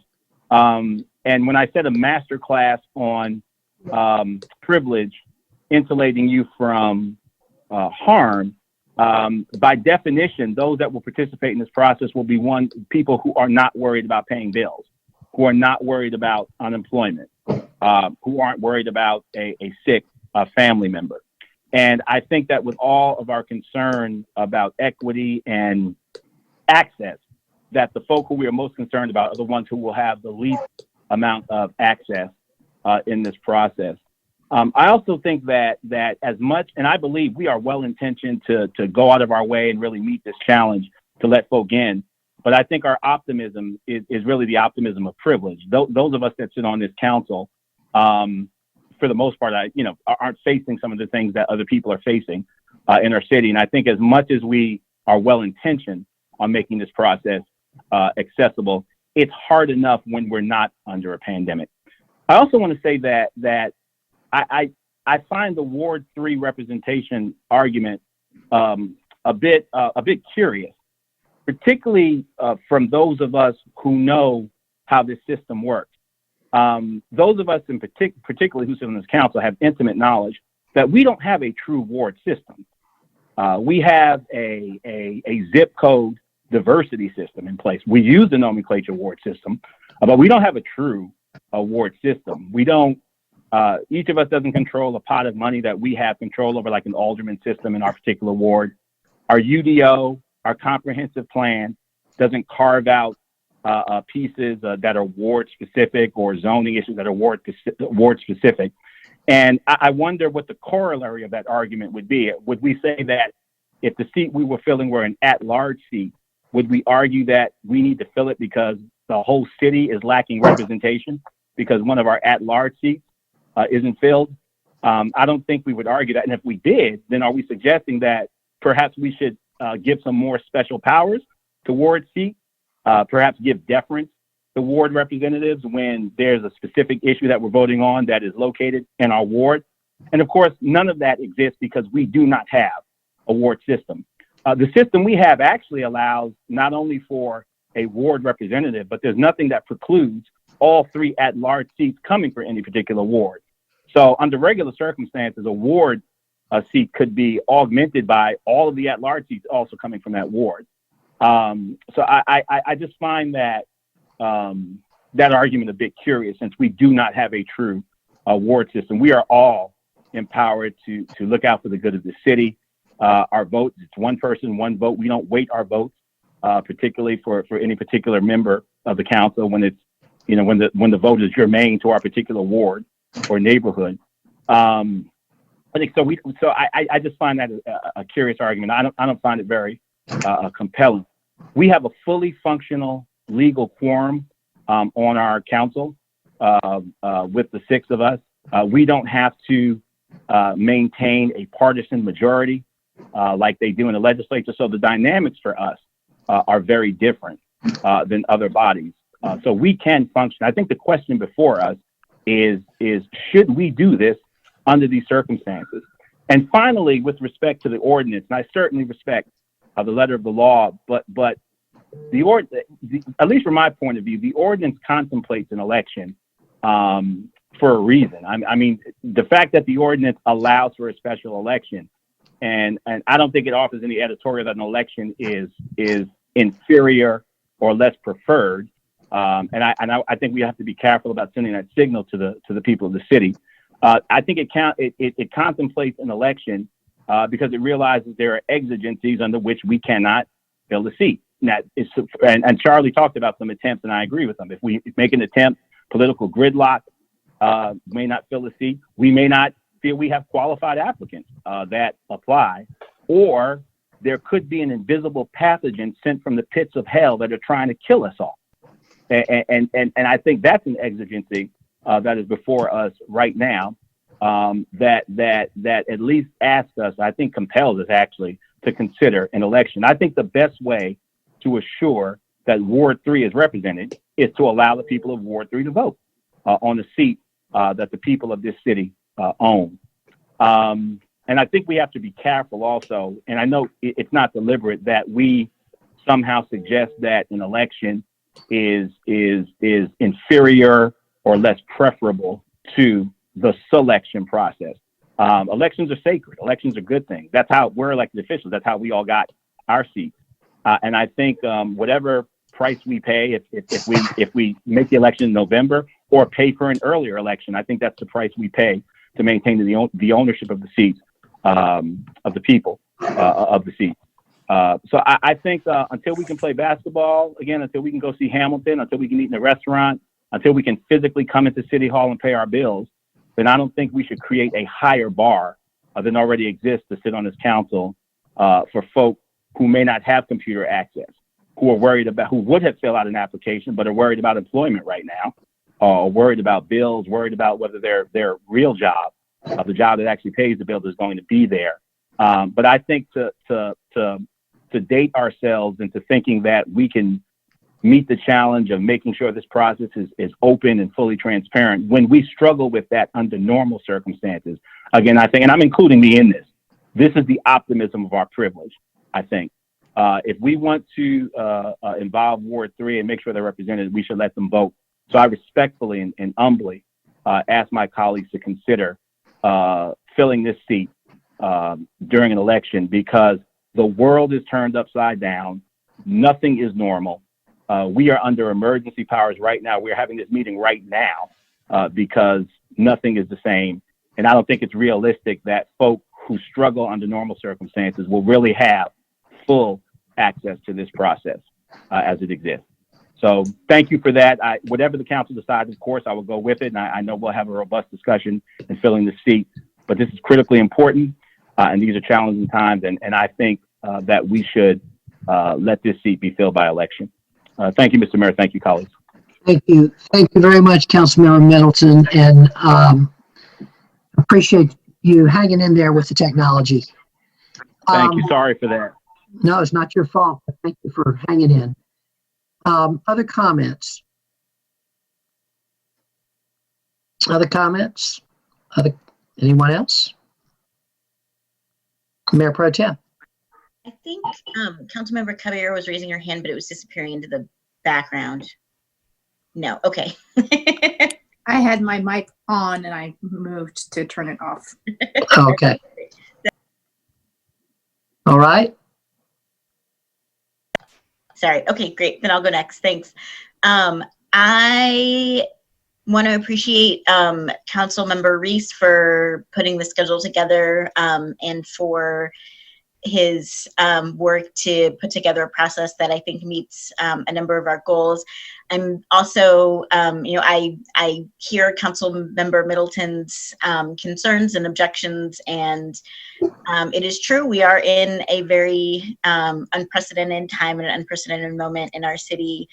I don't, however, believe that that removes us from the responsibility of doing all of the things that we can do to hold to the procedures that we govern ourselves by and the charter that governs our community. And we can appoint someone. We're not prevented from doing that by this pandemic. We are simply challenged to build a process, an inclusive process by which people can give us feedback in a more virtual world, in a more virtual space. I believe that we can do that. The majority of the input that we got during the appointment process that added Councilmember Caballero to our council was via email. We got very few people coming to City Hall to discuss the appointment process, but we received a lot of email and letters, and I think a couple of phone calls about the appointment process. So that's a way in which our residents are already used to engaging with city government and have engaged with an appointment process in the past. This appointment would be for an even a slightly shorter period of time than Councilmember Caballero's first chunk of a term, right? It's just a little over a year and a half. And to put city resources into a special election for 1 out of 7 seats for less than half a term, especially in a time where we know that our resources are going to be limited, does not feel to me like a good choice. I think that we can and will be able to create a process where people can have their voices heard and can be included, and that's what we should do, and we should move forward with an appointment. I have a couple logistical suggestions regarding Councilmember Reese's proposed schedule. Given that the 10th is Good Friday, if we were to just move the notice of vacancy posting until the following Monday, April 13th, we could make the applications and questionnaires due by 5 p.m. on Tuesday, April 21st. So give people a little bit of extra time. It's a little bit less than the 10 days. I think it's 8 days, but I think that that is enough time for people to do a short application and a questionnaire, and we'll be able to review those. We'll have about a day and a half to review them before our council meeting on the 23rd, where we would ID finalists. So that's my proposed schedule tweak. Thanks. Thank you very much. Councilmember Caballero? Yeah, thank you, Mayor. Thank you to my colleague, Councilmember Reese, for putting this forward, and also for Mayor Pro Tem and Councilmember Middleton's comments. While we are definitely facing, unprecedented times, our roles are still very active. And if we were to suspend everything until this pandemic was over, we would not be having this meeting this evening. We would not be losing our council member colleague Alston, because the reason we're losing her so quickly is because she's getting sworn into the General Assembly, which begins its short session on April 28th. So they are actually moving forward. We are in the hard predicament of having to move functions of our city forward, including our roles as council members. We will be taking up votes, potentially virtually later this month, because our past work session that was canceled, that we were meeting, that we're going to vote on, and then this upcoming one, we will be passing those work sessions, which means we will be passing all of those contracts virtually later in May. And we are still, later in April. And we are also still beholden to pass a budget by June 30th. So to think that we are not undertaking the work of governing while this pandemic is happening is not true. I am particularly concerned about the cost of an election when we just heard from our budget director about the potential really challenging fiscal issue that we're going to be facing with this budget. And to have an election in November for a seat that will then re-up in 2021 just does not seem like the best use of our resources. And while this is challenging, and I think that ideally we would have a different choice, we are not faced with that choice. We lose our colleague. I'm actually also concerned that we will have to pass a budget, and what happens if we are gridlocked 3-3 with a budget in June. And that's why this is a 7-member board, and that's why I believe we need to move as quickly as possible to make sure that we are a 7-member board. And I'll leave it at that. Thank you. Thank you, Council Member. Any other comments? Any more comments? Ms. Ray, I can't see if anybody's raising their hand, but I'll certainly yield if other colleagues wanted to comment. Yeah, Councilmember Freeman is, I'll get back to you though, Councilmember Middleton. Councilmember Freeman is raising her hand, and Councilmember Freeman, go ahead.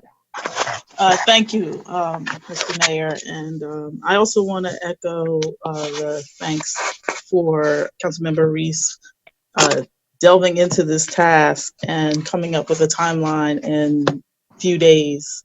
I do want to take a moment and just note that what I'm hearing from Councilmember Middleton is specific to actual representation, not in the form of engagement. And so I would like to hear more around how you make sure that folks we talk about being, inclusive with are involved in this process as actual applicants, not just as a voice to say whether they like or don't like. It's not about, I'm more concerned about how heavy this board is on people who aren't working full-time jobs and don't have the mixed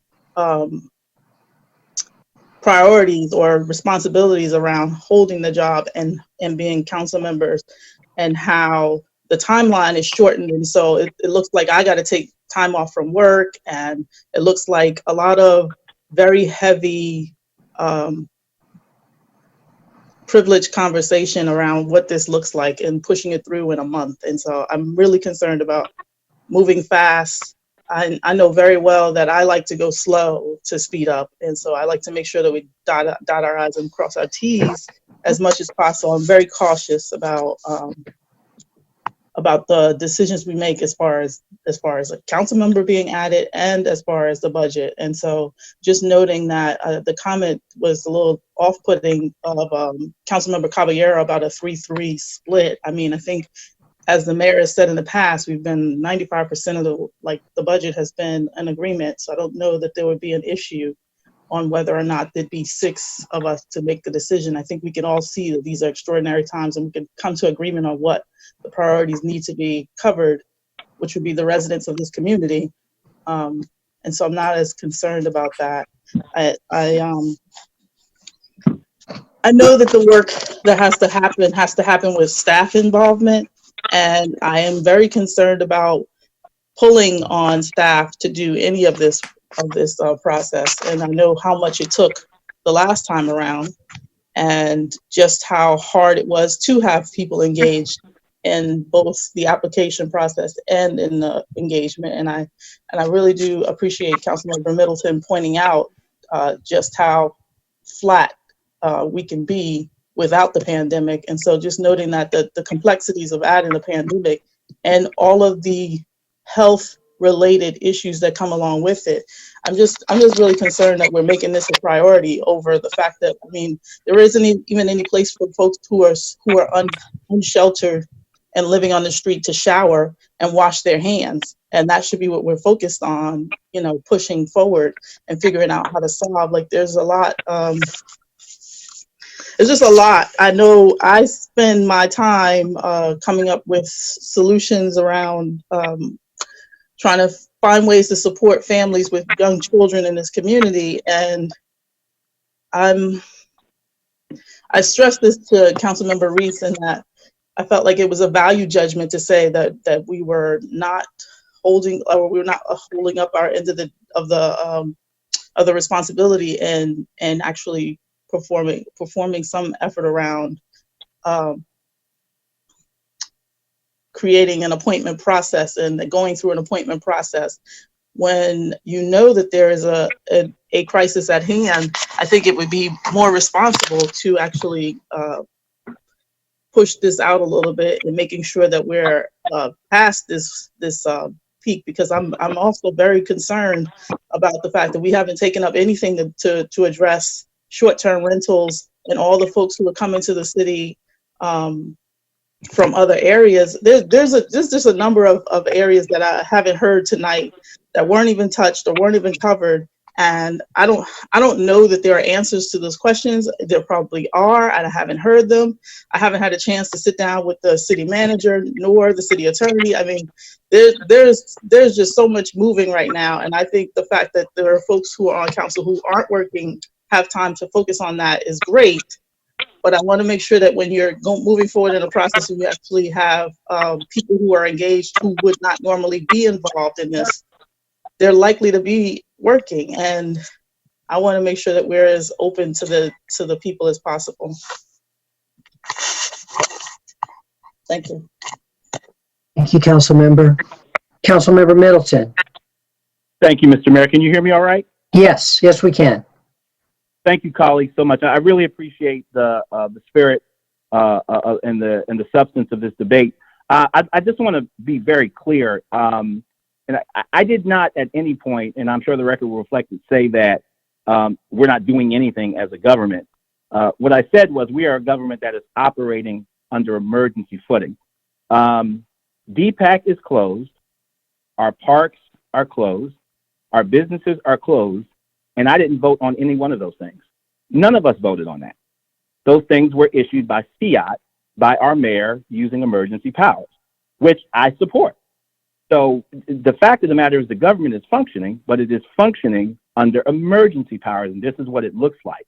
The mayor is pretty much, this is the closest we'll get to, and I know my political sophisticated friends are going to hate me using this term. This is the closest we'll get to looking at what a strong mayor looks like under emergency powers, where executive directives are essentially being issued. And we haven't voted on anything, colleagues. So the government's functioning, but we're functioning under emergency powers. So I just want to be clear about that.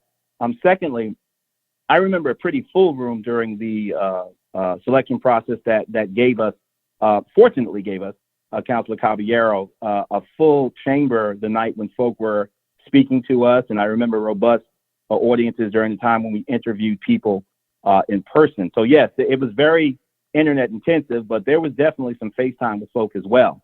And to be clear, I'm not talking about the people who will have input about the process.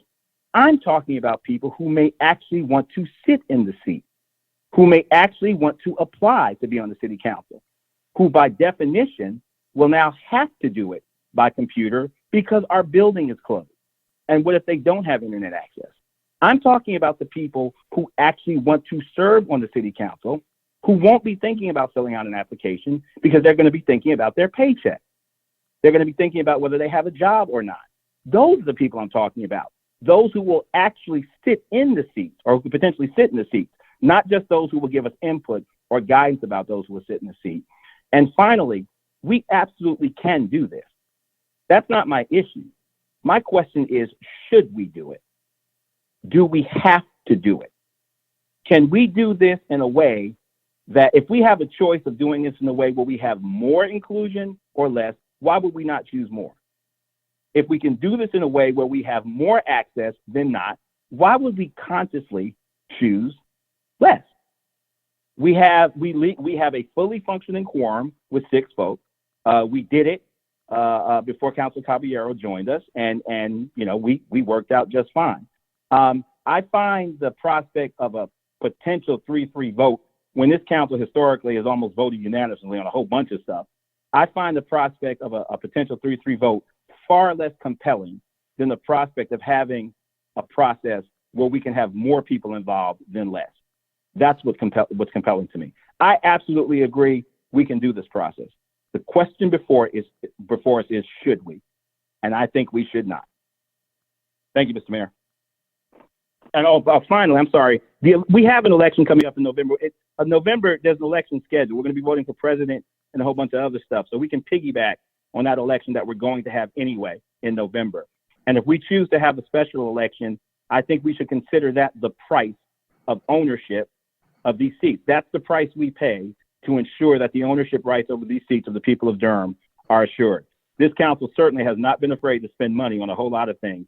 I think there are far less important things we can spend money on than an election that ensures the ownership rights are asserted over these seats. Thank you, Mr. Mayor. Thank you, Councilmember. Councilmember Alston. Thank you, Mr. Mayor. I feel conflicted about weighing in on this process at all, but I'll kind of give a very, very brief 2 cents just on the equity argument. And I recognize, kind of as Councilmember Middleton has laid out, that the paradigm that we're working under is different than it ever has been for us and for so many people. I do just want to say, kind of under perhaps different circumstances, I think the argument could be made that an appointment actually, and this is difficult with COVID, but an appointment actually is a more accessible way to enter elected office insofar as if someone has to go through a special election, even for a municipal election, there are expenses involved. There's, typically, campaign fundraising that has to take place. There are oftentimes more barriers to folks having access to a political campaign than to an application. And so, I don't state that as a preference. Again, I want to kind of err on the side of leaving that to the 6 of y'all to decide what the process is, but I feel concerned about leaving the seat open any longer than it has to be. I do think that our procedures lay out a strong process that I think gives you all room and latitude to make changes to make it more accessible under the circumstances. And I'm concerned that a special election would in reality be harder for folks who are lower income or who are having difficulty accessing finances or fundraising networks, or who are unemployed to actually participate meaningfully in that process. So I just put that out there. Thank you very much. Any other comments? Okay. Councilmember Freeman. I appreciate that, Councilmember Austin, and I think that's why I'm specifically concerned about that 30-day turnaround, and recognizing that that's really a heavy burden to put on anyone. Thank you. Okay, other comments? Anyone else have Mr. Mayor, comments? Mr. Mayor, thank you. I'd like to associate myself with Councilor Alston, my distinguished counsel, who we're going to miss tremendously. I want to associate myself with her comments and say, yes, elections are prohibitive. And it does, you do need to raise money and do all those things. And that it's hard when there's not a pandemic. And I think that's my point. Any process, whether it's a selection process or an election, carries with it challenges. Now, take that process under normal circumstances and add a pandemic to it, and add, this emergency situation to it. I'm not suggesting that elections are perfect. I'm not suggesting that they're a panacea to equity by all means. But at least you have the opportunity to go ask people for money. This process, they've got to ask 6 people for their vote, who they can talk to only through a computer, if you have a computer. They can't talk to us in person. They can't be around us. City Hall is closed. And my point is that everything that even represents or to some degree represents normalcy is topsy-turvy. Donald Trump's federal government has moved the due date for tax filing. That's how upside down the world is right now. So I hear you, and I agree with you that elections, in and of themselves, have barriers. I just think it's much harder for any election or selection process to be undertaken while we're facing an invisible enemy that's trying to kill us all. So for that reason, I think we have the wherewithal. This is just a principled decision. I think we can choose to take the path that would allow more people access, people who want to weigh in on the process and people who actually want to participate in the process. And again, whatever the cost of an election, whatever the cost of a special election is, I'm certain it won't exceed $2.4 million. And I think an election is far more important for these seats. These seats are the property of the people of Durham. What price do you put on it? Thank you, Mr. Mayor. Thank you, Council Member. Any other comments? So we have in front of us a schedule that Councilmember Reese has proposed. And I would like to try to decide tonight how we're going to proceed. It looks like your schedule has the April 10th problem, no matter what we decided. And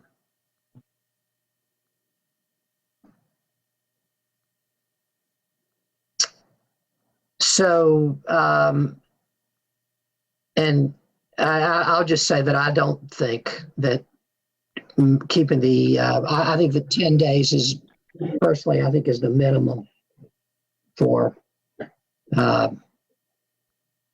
the applications to come in. I don't think cutting that down by a couple days is a good idea. I see our attorney has some thoughts. Mr. Mayor, I just wanted to point out that your council procedures provide that applications shall be submitted within no more than 10 days. So it's a council procedural rule. It's y'all's rule.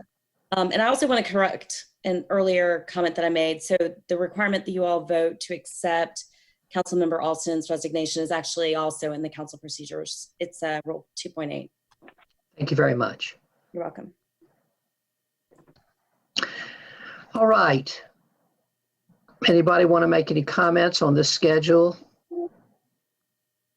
Then we can decide whether or not we want to adopt this schedule or not. Councilmember Reese? One thing we could do is have applications and questionnaires due Thursday, April 13th, which is 10 days after Monday, April 13th. Which will the clerk confirm for me that is not a holiday, the Monday after Easter? I don't think it is, but while that's coming through. And just move everything forward one step in the calendar. So, hi, Madam Clerk. Hello. Hi. The 13th is not a holiday. Fantastic. Not with Thank you. Thank you. And just move everything forward in one step. So the applications would be due on the 23rd. Application of the questionnaires due the 23rd. At the Monday, we would have a special meeting on April 27th, Monday, for the purpose of identifying 3 to 7 finalists. On Thursday, April 30th, we would have a special meeting for interviews. And then on Monday, May 4th, and by the way, at the end of that meeting on April 30th, we could vote on our selection and have them sworn in on May 4th, or we could roll the decision forward to that Monday, May 4th meeting and have the person sworn in after we vote and take their seat on the dais and participate with us in the meeting. Or we could do, yeah, I think that's probably, those are our options. Mayor Pro Tem? You are still muted, Madam Mayor Pro Tem. Yeah, working on. Okay, great. Thanks. Could you just say all that one more time? Basically, if you can pull up the email that I sent last week, or you can just pull up the chat function where I've pasted this calendar in here. Yep. Currently we have the notice of vacancy being posted on Friday, April 10th. Because that's a holiday, I would propose rolling that forward to having the notice of vacancy published on Monday, April 13th. The application of the questionnaire being made available at that time. By the way, I have already volunteered. I'm happy to volunteer. Anybody who sees the notice published in the newspaper, for example, and calls the clerk's office and says, I want an application and a questionnaire, but I don't have a computer, I will wear gloves and a mask and drive it to them. I volunteered to do that in my email. That's perfectly fine. I would love to do that. And so roll that forward 10 days from the 13th is Thursday, April 23rd. At our regular work session, that's when the applications would be due at 5 p.m. that day. Then we would hold 2 special meetings the following week, which is actually already in the process. Monday, April 27th, 2020, we would identify 3 to 7 finalists. Then on Thursday, April 30th, we would conduct interviews for the 3 to 7 finalists, and either at the completion of that meeting or at the beginning of our Monday, May 4th council meeting, we would vote to appoint the successor for the Ward 3 seat. All right, I'm going to see if I can say that, make sure that we all understand it. If we're going to vote on this, would be that on Monday, April 13th, the clerk would post a notice of vacancy and make the application and questionnaire available online. The city would send out the press release and so forth. On Thursday, April 23rd, the council would identify, the applications would be due. Applications and questionnaires would be due by 5 p.m. on April the 23rd. And on April the 27th, the council would identify 3 to 7 finalists for the appointments at regular council work session. Then on April the 30th, the council would interview finalists at a special evening council meeting. And then on that night could make the appointment or could also decide to hold making the appointment until Monday, May the 4th. Did I capture what you said? The reason, Councilmember Reeves? That's right. The best argument for having the vote on Monday, May 4th is that after the interviews will obviously be in some format similar to this, and that will give members of the public who weren't watching it live to go back and watch that, to talk to folks about what they heard, and to contact us for input into our decision. Okay, so the appointment will be made at the regular council meeting of Monday, May the 4th. I think that makes the most sense, yes. All right. Okay. Any other comments at this point? Councilmember Freeman? Just noting that Councilmember Middleton is still not visually on the line. I just want to make sure he understands the proposed 30 days to appoint someone to the seat. Yeah, I'm not visually on the line. I'm here. Can you hear me? Can you guys still hear me? Yes, we can. Mm-hmm. And I'm watching you on television. You guys look great. And yes, and I understand the 30 days. Absolutely. Okay. Thank you. Thanks for checking. Thank you very much. All righty. I'm going to now ask if there's any more discussion, and if not, if someone would like to make a motion on this item, I would be happy to accept that. Mr. Mayor, as a matter of course, should we accept the resignation first, or are we gonna do that last, or not, or never at all, or not at all? That's a great question. I'll leave that to the city attorney to ask if there's any priority with that. Mr. Mayor, you really only have to vote on the resignation itself. There's no requirement that you vote for a timeline for how you want to proceed with the vacancy.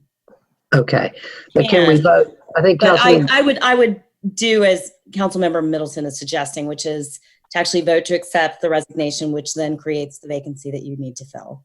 Okay, and when would the resignation be effective again? Is that April the 9th? Is that what we said? I believe it's in the written resignation that Councilmember Alston has tendered to the clerk. Yeah, April 9th. I believe it's April 9th, 12 a.m. 11:59. 11:59. All right, thank you.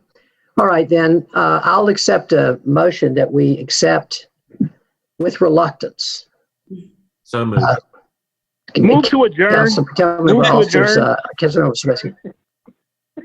there a motion to that effect? I'll move that, but only because you added with reluctance. Okay, is there a second? Second. It's been moved and seconded that we accept Councilmember Alston's resignation with reluctance. I'm going to have a roll call vote. I'll call each name and you can say either aye or nay or yes or no, whichever you prefer. And I will, I'm going to just do it on the order on my, I'll call on, I'm going to start with myself. Aye. Mayor Pro Tem. Aye. Councilmember Alston. Aye. Councilmember Freeman. Aye. Councilmember Reese. Aye. Councilmember Caballero. Aye. Councilmember Middleton. Could you repeat the question? Yes. Do we accept? Okay. Thank you. The vote was 7-0, Madam Clerk, to reluctantly accept the resignation of Councilmember Alston. All right. Now, if there is a motion on this process, we can decide whether or not we would like to do this.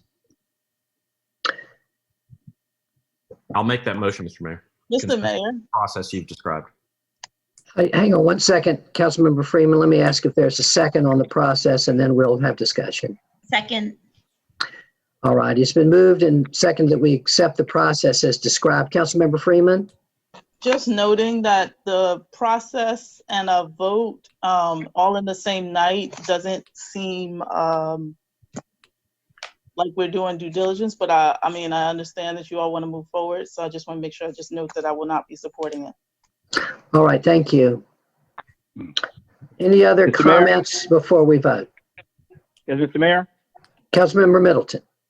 I will vigorously participate in the selection process of our colleagues if it's the will of this council, but I will also be voting no. I think we can do this with more inclusion. So I'll be voting no, but look forward to participating.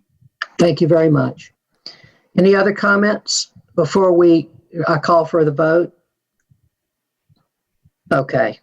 The way I'm going to do this, y'all, is I'm going to call myself first. I'm going to call Mayor Pro Tem, and then I'm going to go right across my screen just like I did a minute ago, okay?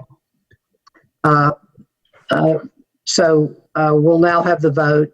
I vote aye. Madam Mayor Pro Tem? Aye. Councilmember Reese? Aye. Councilmember Alston? Aye. Councilmember Freeman? Nay. Councilmember Caballero? Aye. Councilmember Middleton? No. All right, thank you. The motion passes 5-2. I'm going to, Councilmember Reese, as the head of our Procedures Committee, I'm going to ask you if you will continue to work with our attorney and clerk to move the process forward as we've discussed. Thank you so much. I will, Mr. Mayor. I'll also endeavor to have both forms prepared in Spanish as well, so that we can have that promulgated on April 13th in those two languages. Thank you so much. Council members, I don't believe there's any more business to come before this meeting. We stuck it out until almost 11 o'clock, and I want to thank you all. I know they're very difficult circumstances.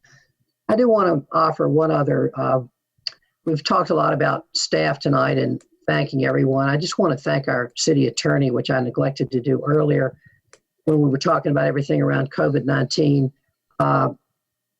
Kim, you have done a great job under incredible stress and unbelievable hours. And I hope you'll pass on to your staff our appreciation, as we expressed earlier to the city manager and his staff. You all have done a fantastic job, and just so appreciative of you. Thank you.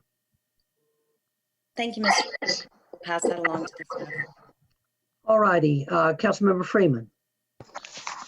Thank you. Along those lines, I also want to thank our admin staff who've been so phenomenal in answering all of the onslaught of questions that have been pouring in by phone and by email, and making sure that I recognize that if not for them, I wouldn't know all of the questions that were all coming in and all the concerns that were raised over the last 2 weeks, or last 3 weeks, I should say. Thank you very much. Thank you for bringing that to us.